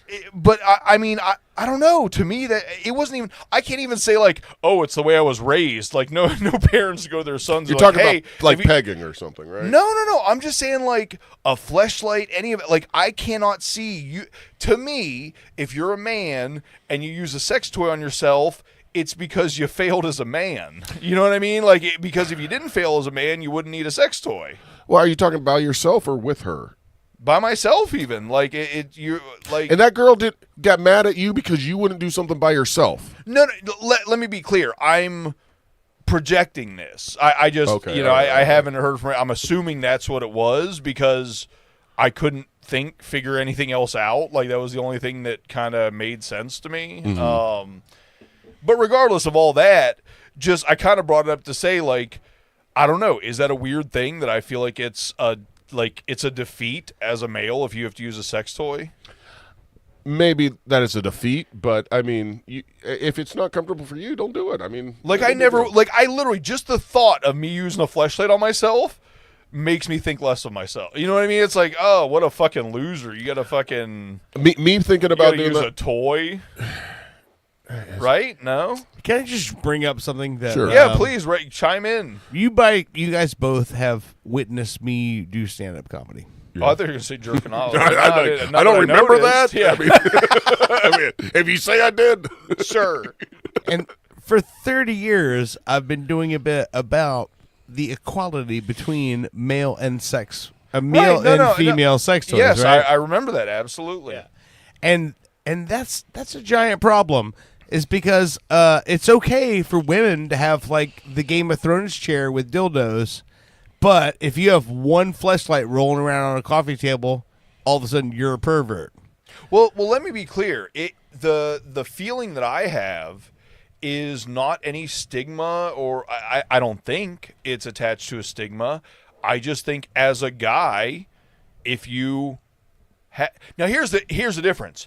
If I'm some dude that's knocking down fucking 2-3 girls a week, and I decide I want to use a fleshlight, I don't look at that as a defeat. Well, that's where the problem is. But for me, getting laid once every 6 months or so, I feel like if I got to whip out a fleshlight, I'm a fucking loser. Okay, means your hand's not good enough. But That's here's true. the thing: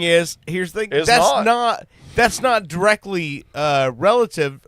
When you have women who are like running fucking companies, going, if I fucking use this dildo right now, and I'm saying this is the way they're mentally looking at it. They're like, grab this dildo, bam, bam, bam, off to another fucking meeting.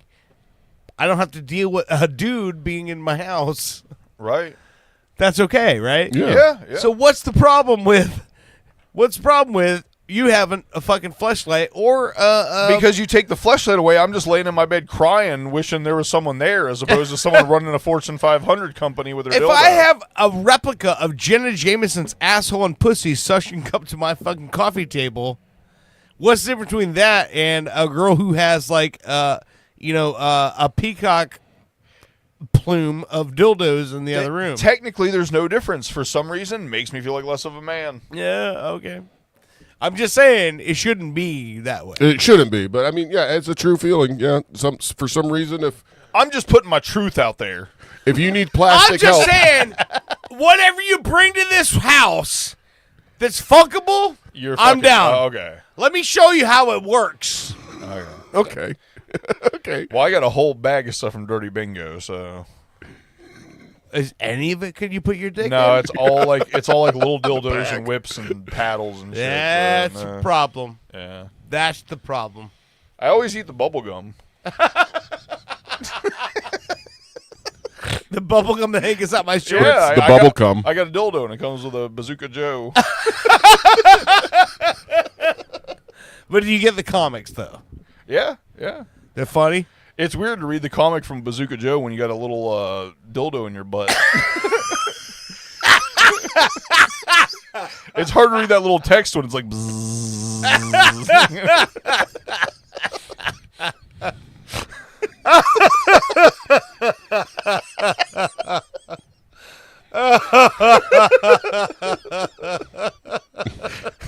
I like how Dirt's laughing his ass off and Owen just looks disgusted. He's No. "Ugh." It's funny. I'm just trying to type without. Never mind.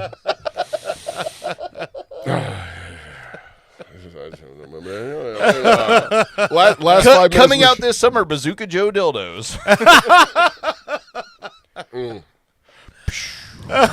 No more of this. Well, you killed the fucking the eggnog bottle, huh? It's like milk, man. It's delicious.